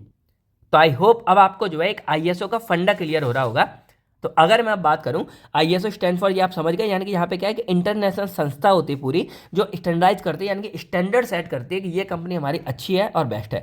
यानी कि इट डेवलप इंटरनेशनल स्टैंडर्ड, यानी कि इंटरनेशनल लेवल के स्टैंडर्ड बनाती है to improve quality, safety and efficacy and environmental protection in organisation. यानी कि जो ISO ये पूरा सेट करती है कि कोई भी ड्रग जो उस कंपनी बन रहा है वो हमारा क्वालिटी अच्छी है, सेफ्टी है, एफिकेसी है और एनवायरमेंट सब कुछ फ्री, ठीक है। उसके बाद ISO standard focus on improving the system. जो ISO है ये मेनली क्या करता है, हमारे सिस्टम को इंप्रूव करता है, not directly testing the product. यानी कि यहाँ पे क्या कि जैसे ये हमारी कंपनी है, इन्हें ये नहीं फर्क पड़ रहा कि ये डायरेक्टली एक एक प्रोडक्ट को ना ना ना, ये क्या करते हैं पूरी कंपनी को ही स्टैंडर्ड सेट कर देते हैं। जैसे एक मान लो जैसे एग्जांपल दोबारा उठाता हूँ, मान लो ये आईफोन है, तो यहाँ पे क्या है कि हम यहाँ पे जो कंपनी है वो ये डिसाइड नहीं करेगी आईफोन 12 अच्छा है, 13 अच्छा, फिर ना ना ना, उन्होंने क्या किया पूरा का पूरा स्टैंडर्ड सेट कर लिया कि आईफोन यानी कि एप्पल के जितने भी प्रोडक्ट रहेंगे वो हमारे बेस्ट क्वालिटी के रहेंगे। यानी कि एप्पल कंपनी का इतना स्टैंडर्ड सेट हो गया कि जो भी हमारे प्रोडक्ट रहेंगे एप्पल के वो बेस्ट क्वालिटी के रहेंगे, चाहे आप मैकबुक ले लो, चाहे लैपटॉप ले लो, चाहे फोन ले लो, सब कुछ हमारा बेस्ट रहेगा। वही यहाँ पे है कि जो हमारे ये ISO है इनके द्वारा इन कंपनियों का पूरा स्टैंडर्ड सेट कर दिया जाता है, पूरी कंपनी का सेट है। यानी कि अब ये कंपनी कोई भी प्रोडक्ट बनाएगी XYZ वो हमारा सेट रहेगा। यानी कि सिंपल ये है कि ये जो हमारे ISO है ये किसी पर्टिकुलर प्रोडक्ट को नहीं दिया जा रहा है, ये पूरी पर्टिकुलर कंपनी को दिया जाता है उनके स्टैंडर्ड को सेट करके। बस इतनी सी बात है। अब इसमें दो बातें आती हैं, एक ISO 9000 आती है, एक ISO 14000 आती है। तो जो 9000 है उसका मेनली पर्पज होता है क्वालिटी मैनेजमेंट सिस्टम, यानी कि ये हमारे किसी भी कंपनी के क्वालिटी को मैनेज करने में हेल्प करती है। यानी कि सिंपल देखा जाए it is a series of standard related to quality management system, यानी कि ये क्वालिटी मैनेजमेंट सिस्टम से कनेक्ट होती है। It help organisation to consistently produce quality product and service, यानी कि ये हेल्प करती है हमारी किसी भी संस्था की कि उसमें जो प्रोडक्ट बनेगा वो हमारा लगातार अच्छी क्वालिटी का बने और सर्विस अच्छी प्रोवाइड करे। अब इसके बेनिफिट क्या होते हैं, एक तो हमारी जो क्वालिटी मैनेजमेंट सिस्टम है पूरा जो हमारा QMS है ये हमारा बेस्ट क्वालिटी का बन जाएगा। अब अगर किसी में ISO है तो कस्टमर को ट्रस्ट होता है, तो कस्टमर सेटिस्फैक्शन बढ़ेगा, इससे जो डिफेक्ट और रीवर्क है ये हमारा रिड्यूस होगा, यानी कि दोबारा काम नहीं करना पड़ेगा, डिफेक्ट कम आएंगे। देन प्रोसेस एफिशिएंसी हमारी बढ़ जाती है और मार्केट में कॉन्फिडेंस रहता है कि भाई ये ISO वाली है तो इसका प्रोडक्ट आंख बंद करके, जैसे आज भी अगर आप देखोगे सिप्ला हो गए, डॉक्टर रेड्डी हो गए, सन फार्मा हो गई, इनका इतना नाम हो गया है कि अगर आप इनका प्रोडक्ट देखोगे तो आपका महंगा है तब भी आप उसको एक्सेप्ट कर लोगे कि भाई मुझे मंजूर है, क्योंकि आपको पता है कि इसकी क्वालिटी हमारी बेस्ट क्वालिटी की होगी। बाकी अगर हम इसके एलिमेंट्स के बारे में बात करें तो जो ISO 9000 है इसमें पहले आता है क्वालिटी पॉलिसी, यानी कि यहाँ पे कमिटमेंट होता है पूरा मैनेजमेंट द्वारा कि भाई हमारी क्वालिटी जो है बेस्ट रहेगी। देन आता है डॉक्यूमेंटेशन एंड रिकॉर्ड, यानी कि यहाँ पे क्या है कि हमारी पूरी डॉक्यूमेंटेशन रिकॉर्ड सब रखा जाएगा। देन प्रोसेस कंट्रोल, और उसके बाद क्या है हमारी जो प्रोसेस है वो सारी कंट्रोल की जाएंगी। देन ट्रेनिंग ऑफ एम्प्लॉय, जो हमारे एम्प्लॉय उनकी ट्रेनिंग होगी तो इससे हमारे एरर कम हो जाएंगे और स्किल हमारे बढ़ जाएंगे। Then internal audit and management review, यानी कि यहाँ पे क्या सिस्टम की इफेक्टिवनेस को बार बार चेक करते रहते हैं। अब जानते हैं कि भाई अगर हमें ISO 9000 लेना है तो कैसे मिलेगा। तो देखो दो तरीके होते हैं यहाँ पे स्टेप रजिस्ट्रेशन का बताने का, एक होता है ISO की तरफ से, एक होता है फर्म। जैसे मान लो ये हमारी फर्म है केवल फार्मा की और हमको जो है ISO का सर्टिफिकेट चाहिए, तो उसके अकॉर्डिंग मैं यहाँ पे स्टेप लिख रहा हूँ कि कैसे क्या करना है। तो सबसे पहले अगर मुझे चाहिए तो मुझे जानना होगा अंडरस्टैंडिंग ISO रिक्वायरमेंट, कि जो ISO है इंटरनेशनल ऑर्गेनाइजेशन ऑफ स्टैंडर्डाइजेशन, इसको क्या चाहिए। तो ऑर्गेनाइजेशन स्टडी करती है ISO 9000 के स्टैंडर्ड को और उनके क्वालिटी रिक्वायरमेंट को अंडरस्टैंड करेगी, और इससे हमको ये पता चल जाएगा कि जो ऑलरेडी मेरे सिस्टम में यहाँ केयरवेल फार्मा चल रहा है उसमें मुझे क्या क्या चेंज करने की जरूरत है। ठीक है, उसके बाद आता है सिस्टम डेवलपमेंट एंड डॉक्यूमेंटेशन। अब यहाँ पे जो क्वालिटी पॉलिसीज है, SOP है, रिकॉर्ड्स हैं, वो सब जो मेरे ISO ने मतलब डिसाइड किया, ISO गाइडलाइंस है, उनके अकॉर्डिंग मैं यहाँ पे इंप्लीमेंट कर देता हूँ। यानी कि अब मेरी कंपनी में जितने भी काम होंगे वो सब मेरे ISO की गाइडलाइंस के अकॉर्डिंग होंगे, और इससे एक formal and documented quality system मेरा तैयार हो जाता है। यानी कि पहले कौन सी फर्म को क्या क्या जरूरत है ISO की हमने वो समझी, देन हमारा सिस्टम था उसको हमने यहाँ पे तैयार कर दिया। देन आता है implementation of quality management system, यानी कि अब जो डॉक्यूमेंट बने क्वालिटी सिस्टम के वो डेली, यानी कि जो मैंने यहाँ पे ISO गाइडलाइन है उनके अकॉर्डिंग डेली मैन्युफैक्चरिंग और ऑपरेशन मेरे होना शुरू हो जाएंगे। यानी कि जो जो गाइडलाइंस थी यहाँ पे मैंने पूरा देख लिया, उसके बाद यहाँ डेली क्या करूँगा मैं उन्हीं को फॉलोअप करवाऊंगा अपनी कंपनी के अंदर। यानी कि जो एम्प्लॉय है वो रिटर्न प्रोसीजर के अकॉर्डिंग अपना काम शुरू कर देंगे, और जब यहाँ पे काम हो जाएगा देन उसके बाद होता है इंटरनल ऑडिट, यानी कि अब जो हमारे अंदर के मेन अथॉरिटीज है, मालिक हो गए, मैनेजर हो गए, ये सब हो गए, ये क्या करेंगे चेक करेंगे कंपनी के अंदर आके कि सारा काम अच्छे से चल रहा है या नहीं चल रहा है, और अगर कोई कमी अभी भी है यानी कि नॉन कॉन्फॉर्मिटीज है उसको आइडेंटिफाई करेंगे और उसको करेक्ट करेंगे। तो ये हमारी इंटरनल के द्वारा ऑडिट की जाएगी, और जब अंदर वाला सब कुछ करेक्ट हो जाएगा देन हमारे आते हैं ISO की तरफ की जो टीम होगी वो आएगी, और वो एक्सटर्नल सर्टिफिकेशन बॉडी होगी, वो ऑडिट करेगी हमारी पूरे मतलब इसका पूरे ऑर्गेनाइजेशन का क्वालिटी सिस्टम, और अगर जब सब ठीक रहेगा तो हमको जो है सर्टिफिकेट दे दिया जाएगा। इस तरह चलता है, यानी कि सबसे पहले हम ISO की रिक्वायरमेंट समझेंगे, उसके अकॉर्डिंग अपना पूरा सिस्टम बनाएंगे, देन उसको फॉलोअप करवाएंगे, फॉलोअप करने के बाद हमारे इंटरनल ऑडिट होगा, देन बाद में हमारा ISO का ऑडिट होगा, और उसके बाद हमको जो है सर्टिफिकेट मिल जाएगा और हमारी कंपनी जो है ISO सर्टिफाइड हो जाएगी। अब ये जो हमारी ISO 9000 है ना, ये एक सीरीज होती है, यानी कि इसमें और भी डिफरेंट टाइप्स आते हैं। जैसे ISO 9000 ये कंसेप्ट एंड टर्मिनोलॉजी पूरा कनेक्ट होता है। तो ISO 9001 है ना, ये हमारा मेनली QMS यानी कि क्वालिटी मैनेजमेंट सिस्टम के लिए होता है, यानी कि हमारी पूरे वो कंपनी में कैसा क्वालिटी मैनेज हो रही है। जो 4000 है वो परफॉर्मेंस इंप्रूवमेंट गाइडलाइंस के लिए होती है। तो मेनली जो हमको सर्टिफिकेट चाहिए होता है वो 9001 के अकॉर्डिंग चाहिए होता है, क्योंकि ये है तो certificate is given only for ISO 9001, यानी कि इसके लिए हमको सर्टिफिकेट मिलता है। तो हमने 9000 के बारे में बात कर ली, अब हम बात करते हैं 14000 के बारे में। अब देखो 14000 का क्या सीन है। अब जैसे मान लो ये आपने कंपनी पूरी बना दी। अब कंपनी जब अपना काम करती है तो आपको पता है कि हम जैसे कोई भी चीज़ बना रहे हैं, कुछ भी प्रोडक्ट बना रहे हैं, तो उससे ना पॉल्यूशन बहुत ज़्यादा होता है। अब जैसे केमिकल का मैंने यूज़ किया, तो मैं बर्तन धो रहा हूँ, सब कर रहा हूँ, जो हमारे बड़े बड़े इक्विपमेंट है, तो वो पानी के थ्रू मेरा नीचे ज़मीन में जा रहा है, तो वो केमिकल मेरे ज़मीन के पानी को ख़राब कर सकता है। मैं अगर किसी चीज़ को जला रहा हूँ तो मेरा जो धुआं बन रहा है, वो धुआं फॉग बन रहा है, वो ऊपर जा रहा है, और वो क्या कर रहा है, स्मोक जो हो रहा है वो मेरा पॉल्यूशन कॉज कर रहा है। फिर आवाज़ है जो कंपनी में से, उससे नॉइज़ पॉल्यूशन हो रहा है। तो ऐसे क्या है कि हमारे इन्वायरमेंट में बहुत ज़्यादा दिक्कत होती है। तो यहाँ पे हमारा बनाएगा ISO 14000 की सीरीज, और इसका मेनली मतलब होता है इन्वायरमेंटल मैनेजमेंट सिस्टम, यानी कि जो हमारी कंपनियां कहीं भी इन्वायरमेंट में अगर कोई पॉल्यूशन करती हैं तो उसको ये सर्टिफिकेट नहीं दिया जाएगा। यानी कि अगर कोई कंपनी चाहती है कि पॉल्यूशन ना करे तो उसके लिए उसको ISO 14000 का सर्टिफिकेट लेना पड़ता है। और वही मैंने बोला कि अगर एक बार सर्टिफिकेट मिल जाता है, मतलब कंपनी हमारी वैलिड हो जाती है। तो अगर यहाँ मान लो वही मैंने 7 कंपनी है और किसी को ISO 14000 मिला हुआ है, तो कंपनी क्या करेगी, उसी के साथ आके काम करेगी, क्योंकि उसको पता है अगर किसी को ISO 14000 नहीं मिल रहा, मतलब वो एनवायरनमेंट में कोई नुकसान कर रहा है, और जब एनवायरनमेंट में पॉल्यूशन कर रहा है तो इन फ्यूचर कभी भी वो कंपनी हमारी बंद हो सकती है। तो भाई हम लोग भी ऐसी कंपनी के साथ काम करना नहीं चाहेंगे जो कभी भी बंद हो सकती है। तो वही काम यहाँ पे होता है ISO 14000 सीरीज में, यानी कि एक ये सीरीज होती है स्टैंडर्ड रिलेटेड टू EMS, यानी कि एनवायरमेंटल मैनेजमेंट सिस्टम, यानी कि ये हमारी किसी भी ऑर्गेनाइजेशन की हेल्प करती है कि वो अपना पॉल्यूशन को कैसे कंट्रोल करेंगे और अपने एनवायरनमेंट को कैसे बचाएंगे। अब इसके फायदे क्या है, अगर ये सर्टिफिकेट आपको चाहिए मेरा, तो आपको क्या है, एनवायरनमेंट पॉल्यूशन कम करना पड़ेगा, बेस्ट मैनेजमेंट आपको इंप्रूव करना पड़ेगा, लीगल कंप्लाइंस यानी कि गवर्नमेंट के द्वारा अप्रूवल आपको मिल जाएगा, कंपनी की इमेज आपकी इंप्रूव होती है, क्योंकि भाई आप वो नहीं करें, इमेज अच्छी बनी हुई है, और सपोर्ट सस्टेनेबल डेवलपमेंट, यानी कि लंबे टाइम तक आप जो है चल सकते हो अगर आप पॉल्यूशन या ये सब नहीं कर रहे हो। तो अब अगर बात करें हम इसके एलिमेंट्स के बारे में, देखो सिंपली हमारे 5 एलिमेंट है। पहला है एनवायरमेंटल पॉलिसी, यानी कि यहाँ पे क्या है कि हमें एनवायरमेंट को प्रोटेक्ट करना है, इसके लिए कमिटमेंट करना है। देन एनवायरमेंट प्लानिंग, यानी कि कोई भी अगर एनवायरमेंट में हो सकती प्रॉब्लम उसको आइडेंटिफाई करना है। देन ऑपरेशनल कंट्रोल, यानी कि हम आखिर कंट्रोल करेंगे कैसे, तो control of pollution causing activity, यानी कि ऐसी जो भी एक्टिविटी है जो पॉल्यूशन कॉज कर सकती है उसको हम यहाँ पर रोकेंगे। देन मॉनिटरिंग एंड मेजरमेंट, यानी कि अब अगर मान लो ओवरऑल हमारा एनवायरमेंट परफॉर्मेंस कैसे चल उसको चेक करना। और लास्ट में आता है इवेल्युएशन ऑफ EMS इफेक्टिवनेस, यानी कि हम यहाँ पे क्या है, ऑडिट करके चेक करेंगे कि कहाँ पे कहीं कोई गड़बड़ तो नहीं हो रही है। ये बेसिक एलिमेंट है। अब यहाँ पे अगर बात करें कि इसके लिए आपको अगर रजिस्ट्रेशन कराना है तो कैसे क्या कराओगे, तो भाई सबसे पहले आपको ये पता करना होगा, यानी कि पहला step identification of environmental expect, यानी कि activity that affect the environment, यानी कि कुछ ऐसी एक्टिविटी है जो हमारे एनवायरमेंट को अफेक्ट कर सकती है, जैसे वेस्ट को जलाना, मशीन कोई नॉइज कर सकती है या कोई वेस्ट हो गया, उन सबको आइडेंटिफाई करेंगे। देन इससे हमें जो है ये पता चल जाएगा कि इन्वायरमेंटल रिस्क क्या होता है, वो हम यहाँ पे आइडेंटिफाई कर लेंगे। देन होता है डेवलपमेंट ऑफ EMS, यानी कि अब यहाँ पे जो हमने ऑब्जेक्टिव में अपने यहाँ पे एलिमेंट में पढ़ा था कि हमारे environment policy, objective and procedure हमारे तैयार किए जाएंगे, और ऐसे तैयार किए जाएंगे कि जो हमारा इन्वायरमेंटल मैनेजमेंट सिस्टम है वो अच्छे से डेवलप हो पाए, यानी कि अब यहाँ पे जो है हमारी जो यहाँ पे पॉल्यूशन था वो मिनिमम से मिनिमम हो पाए। देन होती है इंप्लीमेंटेशन, यानी कि अब जो हम इन्वायरमेंटल कंट्रोल बना लेंगे उनको अपने रूटीन ऑपरेशन में अप्लाई करना शुरू कर देंगे, यानी कि जितने भी एम्प्लॉय हमारे हैं वो फॉलो करेंगे हर एक प्रोसीजर को, जिससे जो हमारा पॉल्यूशन है, जो हमारे वेस्ट है, वो यहाँ पे कम से कम हो पाए। और जब हो जाएगा देन वही हमारा सेम रहेगा। सबसे पहले कंपनी के इंटरनल, यानी कि जो हम अंदर की कंपनी के ऑडिट है वो चेक करेंगे कि जो हमारा EMS है प्रॉपरली इंप्लीमेंट हुआ है या नहीं हुआ है, और जो प्रॉब्लम हमारी करेक्ट हो गई है कि नहीं हो गई है। और उसके बाद फाइनली हमारे जो ISO वाले हैं वो आएंगे और वो सब चेक करेंगे। अगर सब कुछ ठीक रहेगा तो हमारा ISO 14001 के अकॉर्डिंग सर्टिफिकेट हमको ग्रांट कर दिया जाएगा। यानी कि सिंपल वही तरीका है, जैसे मान लो ये मेरी फर्म है, यानी कि केवल फार्मा है, और मुझे क्या करना है, मुझे यहाँ पे सर्टिफिकेट चाहिए अपने ISO 14000 का। तो मैं सिंपली क्या करूँगा, सबसे पहले ये देखूंगा कि कौन कौन सी चीज़ें हैं मेरे कंपनी के अंदर जो मेरे बेस्ट या एमिशन, नॉइज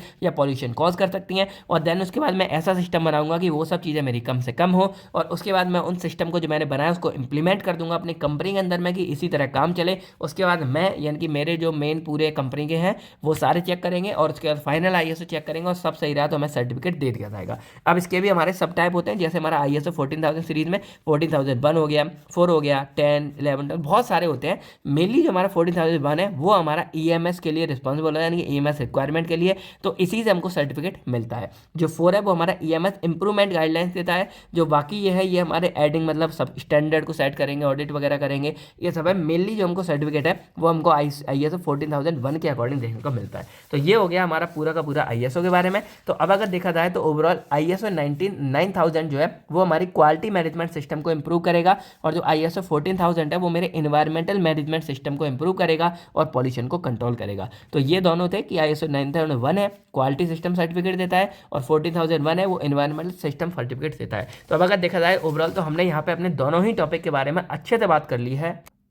किस में मेनली क्या होता है, किससे कौन सा सर्टिफिकेट मिलता है, कैसे बनता है, एलिमेंट्स क्या होते हैं, प्रॉफिट क्या होते हैं, और मेनली हमारा स्टेप ऑफ रजिस्ट्रेशन, सारी बातें कर ली है।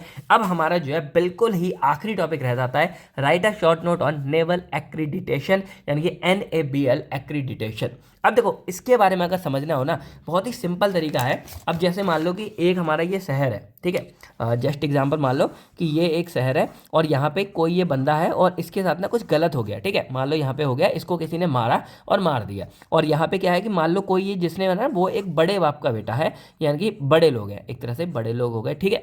अब हमको पता है कि अगर इसके साथ कुछ भी हुआ है तो हम क्या करेंगे, यहाँ पे फॉरेंसिक वाले लेंगे और सब फिंगरप्रिंट वगैरह सबको चेक करेंगे। तो फिंगरप्रिंट जब चेक करेंगे तो हमें ये देखना होता है कि इसका तो नहीं फिंगरप्रिंट, मतलब इनका फिंगरप्रिंट यहाँ पे लगे हुए, यानी ये सारी हम चेक करते हैं। को आप इतनी सारी मूवीज देखते हो, बेसिक आप समझ गए होंगे। तो मेरा कहने का मतलब क्या है कि अब हम मान लो कि यहाँ से जो फॉरेंसिक का सामान हम लेंगे और उसको जब हम किसी लैब में भेजते हैं, लेबोरेटरी में भेजते हैं चेक करने के लिए, तो अब यहाँ पे जो हमारा कोर्ट होता है, कोर्ट में हम इस लेबोरेटरी की रिपोर्ट को सबमिट करेंगे। तो अब कोर्ट को कैसे पता कि जो लेबोरेटरी में काम हुआ है या जो लेबोरेटरी में टेस्टिंग हुई है वो हमारी एक नंबर हुई है? क्या पता कि जो बड़े बाप के ये बेटे थे इन्होंने यहाँ पे कुछ गड़बड़ी करवा दी हो। तो भाई कोर्ट कैसे भरोसा करे? और इसी के लिए यहाँ पे सॉल्यूशन क्या निकाला गया कि ये जो हमारी लेबोरेटरीज है, ये लेबोरेटरीज मतलब बहुत सारी हमारे देश में लेबोरेटरीज है, उसमें से कुछ गिनी चुनी लेबोरेटरीज को हम सर्टिफिकेट प्रोवाइड करेंगे कि ये जो लेबोरेटरीज हैं ये हमारी बेस्ट क्वालिटी की रहेंगी और ये हमारी बिल्कुल ऑनेस्टी से काम करती हैं, और ये इन्हें फ़र्क नहीं पड़ता इन लेबोरेटरी को कि कौन बड़े का है कौन छोटे का है, ये सब के लिए हमारी बराबर काम करती हैं। यानी कि कभी इन फ्यूचर में कोई ड्रग इंस्पेक्टर करेगा, कोई मतलब रिपोर्ट भेजता है या आगे कोई काम होता है, किसी के डेथ का कुछ होता है, तो इन सब के लिए ये जो लेबोरेटरीज है इन्हीं में हमारी टेस्टिंग होगी और इनकी जो रिपोर्ट हमारी आएगी वो हमारी कोर्ट में मान्य होगी, यानी कि कोर्ट उनके फैसले को मानेगा। तो ये जो ऐसी लेबोरेटरीज है जिनको हम यहाँ पे सर्टिफाई करते हैं, उसको सर्टिफाई करने के लिए जो हमारा पूरा सिस्टम बना हुआ है उसी को हम यहाँ बोलते हैं नेवल एक्रीडिटेटर्स, यानी कि एक्रीडिटेशन, यानी कि अगर मैं इसकी फुल फॉर्म देखूँ तो नेवल की क्या आती है, national accreditation board for testing and calibration laboratories, L for laboratories. तो यहाँ पे क्या है, national accreditation board for testing and calibration laboratories, यानी कि सिंपल अगर देखा जाए तो नेशनल हमारे देश की, एक्रीडिटेशन मतलब मान्यता, यानी कि ये मान्यता देती हैं, यानी कि किसी को सर्टिफाई करती हैं। बोर्ड हम लोग जानते हैं संस्था, और किसके लिए है, लेबोरेटरी हमारी पता है कि लैब वगैरह के बारे में बात हो रही है, और किसके लिए, हम यहाँ पे किसी भी रिपोर्ट किसी भी मतलब टेस्ट की टेस्टिंग करते हैं और उसकी कैलिब्रेट करते हैं, इसके लिए हमारी ये पूरी बनाई गई है। यानी कि सिंपल देखा जाए तो in pharmaceuticals and testing laboratory it is very important that test result are accurate, यानी कि जो हमारे रिजल्ट आ रहे हैं वो एकदम एक्यूरेट आए, रिलायबल आए और रिप्रोड्यूसिबल हो, यानी कि आगे उनका यूज़ कर सके। तो to ensure this laboratory need formal recognition, यानी कि जो हमारी लेबोरेटरीज है उनको भी कुछ रिकॉग्निशन चाहिए, टेक्निकल कंपिटेंस चाहिए, और इसके लिए हमारे नेवल है वो आती है और वो प्रोवाइड करती है एक्रीडिटेशन टू लेबोरेटरीज, यानी कि हमारी लेबोरेटरीज को ये मान्यता प्राप्त करती है इंडिया के अंदर में कि इस टेस्ट से, यानी कि इस वाली लैब से अगर आप कोई भी टेस्ट कराओगे तो वो हमारी मतलब अच्छा होगा, एक्यूरेट होगा, क्वालिटी वाला होगा और रिलायबल होगा। तो इसी के लिए हमारे ये NABL एक्रीडिटेशन यहाँ पे आया गया है, ठीक है। अब देखो ये पहले बेशक हमारा नेशनल था, लेकिन अब इसमें हमारी कुछ फॉरेन बॉडीज भी ऐड हो गई हैं, इसीलिए ये इंटरनेशनल हमारा माना जाता है। पर अब एक बार जिस नाम से फेमस हो गया वही चलता है। तो ये जो है it is a formal recognition, यानी कि हमारा एक फॉर्मल रिकॉग्निशन होता है, लेबोरेटरीज को दिया जाता है दैट आर टेक्निकली कम्पिटेंट, यानी कि जो टेक्निकली हमारा कंपटीशन में है टू प्रोवाइड परफॉर्म टेस्टिंग, यानी कि जो टेस्ट भी परफॉर्म कर सकता है, कैलिब्रेट कर सकता है एज पर इंटरनेशनल स्टैंडर्ड, यानी कि हमारे पूरे इंटरनेशनल स्टैंडर्ड के के अकॉर्डिंग, ठीक है। अब इसका मेन पर्पज क्या था, वही था to ensure technical competence of laboratories, यानी कि हमारी पूरी लेबोरेटरीज का जो सब कुछ बन रहा है वो एकदम सही सलामत बने, यानी कि एक्यूरेट बने। To maintain accuracy and reliability of test result, यानी कि जो हमारा लैब रिजल्ट निकल के आएगा वो एक्यूरेट हो और रिलायबल हो, यानी कि उसका हम यूज़ कर सके आगे। To improve confidence in laboratory report, जो हमारी रिपोर्ट है उसमें हमें कॉन्फिडेंस हो। अगर हम नॉर्मल किसी से कराएंगे हमें डर लगता रहेगा गड़बड़ ना हो, लेकिन अगर हम इनसे कराएंगे जो सर्टिफाइड लैब है तो हमारा ये आएगा ना एक नंबर, हमको भरोसा रहेगा कि हाँ ये कॉन्फिडेंस है कि ये रिपोर्ट हमारी सही होगी। Then to meet regulatory and legal requirement, यानी कि हमारे गवर्नमेंट इन सब में भी वैलिड रहे। And to promote international acceptance of test, यानी कि अगर ये आया है तो अगर ये रिपोर्ट हमारी किसी फॉरेन कंट्री में भी चली जाती है वहाँ पे भी हम इसको जो है मान्य मानेंगे, यानी कि ये हमारी बेस्ट है। अब जैसे कोई लेबोरेटरी रिजल्ट देती है तो स्टैंडर्ड रिपोर्ट अगर होगी तो ये हमारी एप्लीकेबल होगी हर तरफ पे, और इसी के लिए हमारी जो NABL आई है वो क्या करती है कि वो हमारी लेबोरेटरी को मतलब रिकॉग्निशन यहाँ पे सर्टिफाई करते हैं कि ये लेबोरेटरी हमारी इस लायक है कि हाँ इनकी रिपोर्ट को हम यहाँ पे मान्य कर सकते हैं, यानी कि हर तरफ लगा सकते हैं। अब अगर हम इसके बेनिफिट देखे जाएं तो क्या है कि ensure high quality and accurate test result, यानी कि हमें यहाँ से हाई क्वालिटी और टेस्ट रिजल्ट एक्यूरेट मिलेगा। Improve credibility of laboratory report, यानी कि जो हमारी एक होती है ना क्रेडिबिलिटी कैसे, यानी कि एक्चुअल में ये बर्थेट है स्टैंडर्ड है कि नहीं है वो चीज़ देखते हैं। Then increase customer and regulatory confidence, यानी कि जो कस्टमर है जो गवर्नमेंट है उनको कॉन्फिडेंस आएगा कि अगर इस लैब से टेस्ट कराया तो वही बेस्ट रहेगा। देन एरर हमारे कम रहेंगे और रीटेस्टिंग की जरूरत हमको नहीं पड़ेगी। देन ग्लोबल एक्सेप्टेंस, यानी कि फॉरेन में भी हम इसको एक्सेप्ट कर सकते हैं। अब स्टैंडर्ड यूज किए जाते हैं नेवल के द्वारा वो कौन कौन से हैं, तो NABL accreditation is based on international ISO standard, यानी कि ISO के जो स्टैंडर्ड उनके अकॉर्डिंग होता है। जैसे ISO 17025 है ये हमारी टेस्टिंग एंड कैलिब्रेट करता है लेबोरेटरीज को, और जो ISO 15189 है ये मेडिकल लेबोरेटरीज को कैलिब्रेट करता है, इसके लिए हो गया। अब इसका जो मतलब एक्रीडिटेशन वो मिलेगा कैसे, वो हमारे स्टेप में आ जाता है। सबसे पहले हमारा आता है एप्लीकेशन, यानी कि जो लेबोरेटरी है मान लो ये हमारी एक लैब है और इसको अपने लिए क्या है नेवल एक्रीडिटेशन चाहिए, मान्यता चाहिए, तो ये क्या करेगा सबसे पहले अप्लाई करेगा नेवल में, यानी कि एप्लीकेशन फॉर्म फिल करेगा। अब इसके लिए जो बेसिक डिटेल्स हमारी लेबोरेटरी होगी वो भरोगे, स्कोप ऑफ टेस्टिंग कैसे क्या है और जो डॉक्यूमेंट रिक्वायर्ड है वो सारे आप यहाँ पे फिल करोगे। देन उसके बाद डॉक्यूमेंट, यानी कि अब जो नेवल है वो चेक करेगा अपनी लेबोरेटरी की क्वालिटी मैनुअल को, आपके स्टैंडर्ड ऑपरेटिंग प्रोसीजर को, आपके रिकॉर्ड को, और उसके बाद जो स्टेप है ये इंश्योर करता है कि जो लेबोरेटरी है उसमें एक्चुअल में प्रॉपर क्वालिटी हमारी हो रही है या नहीं हो रही है। उसके बाद प्री असेसमेंट, यानी कि अब जो हमारी एक नेवल की टीम होगी वो एक इनिशियल असेसमेंट मतलब यहाँ पे कंडक्ट करेगी जिसमें गैप मिस्टेक नॉन कॉन्फॉर्मिटी सब कुछ हमारी आइडेंटिफाई की जाएगी स्टेज में। उसके बाद हमारी होती है फाइनल असेसमेंट, यानी कि अब जो टेक्निकल असेसर है वो विजिट करेंगे आपको लेबोरेटरीज को और एवेल्युएट करेंगे कि एक्चुअल में आपकी जो टेस्टिंग है कैलिब्रेशन वो सही से हो रही है या नहीं हो रही है। आपके इक्विपमेंट को चेक करेंगे, आपके स्टाफ को चेक करेंगे, प्रोसीजर सब कुछ चेक करेंगे, और जब सब कुछ होगा देन लास्ट में होता है ग्रांट ऑफ एक्रीडिटेशन, यानी कि if the laboratory satisfy all naval requirement, यानी कि जो हमारी रिक्वायरमेंट उसको फुलफिल करेंगे तो जो आपका मान्यता है एक्रीडिटेशन है वो आपको प्राप्त कर दी जाएगी, यानी कि अब जो लेबोरेटरी है वो अलाउ कर दी जाएगी कि आप नेवल का लोगो लगा सकते हो अपनी टेस्ट रिपोर्ट में। अब जैसे देखा होगा आपकी कोई रिपोर्ट आती है यहाँ पे इस तरह का लोगो लग के आ जाएगा कि ये नेवल के द्वारा अप्रूव है, मतलब ये रेजर हमारी बेस्ट होगी। तो ये था हमारा पूरा नेवल एक्रीडिटेशन। आई होप आपको ये टॉपिक भी समझ आ गया होगा। अब अगर देखा जाए तो हमने अपने सारे के सारे क्वेश्चन यहाँ पे कवर कर लिए हैं। हमने ये भी बात कर ली, ये भी बात कर ली, ये भी बात कर ली, और ये सारे टॉपिक हमने बात कर ली। और अगर इंपॉर्टेंट के बेस पे देखा जाए तो ये आपका बहुत इंपॉर्टेंट होगा, ISO वाला और ICH गाइडलाइंस इंपॉर्टेंट हो गया, और ये तीनों टॉपिक भी आपके काफी बार आते हैं, यानी कि पहले वाला थोड़ा कम आता है, बाकी पांचों टॉपिक आपके बहुत बार एग्जाम में आते हैं। ये थोड़ा शॉर्ट में आते हैं, ये दोनों लॉन्ग में आते हैं, उसी के अकॉर्डिंग हमने यहाँ पे कवर किया। आई होप अब आपको वीडियो अच्छी लगी होगी। तो अगर आपको वीडियो अच्छी लगी हो तो वीडियो को लाइक कर देना और कमेंट करके हमें अपना फीडबैक जरूर देना कि भाई कैसा क्या हुआ। जो मैंने बोला था ना कि आपका टोटल क्वालिटी मैनेजमेंट का जो एक पिलर है सेकंड वाला, उसमें जो रिकॉग्निशन वाला पार्ट है एलिमेंट है वो हमारे लिए भी बहुत जरूरी है, वो आप जरूर हमको बताना। देन यहाँ पे आपको क्या करना है, क्वालिटी एश्योरेंस की डेफिनेशन कमेंट करके लिखनी है, और अगर कोई भी डाउट हो आप कमेंट करके हमसे पूछ सकते हैं। बाकी चलिए मैं मिलता हूँ आपसे बहुत नेक्स्ट वीडियो में। आप क्रैश कोर्स में एनरोल करके इसकी PDF वहाँ पे देख सकते हैं। तब तक थैंक यू, टेक केयर, आप सब लोग अपना अपनी फैमिली का ध्यान रखेगा। बाय बाय दोस्तों, जय हिंद दोस्तों।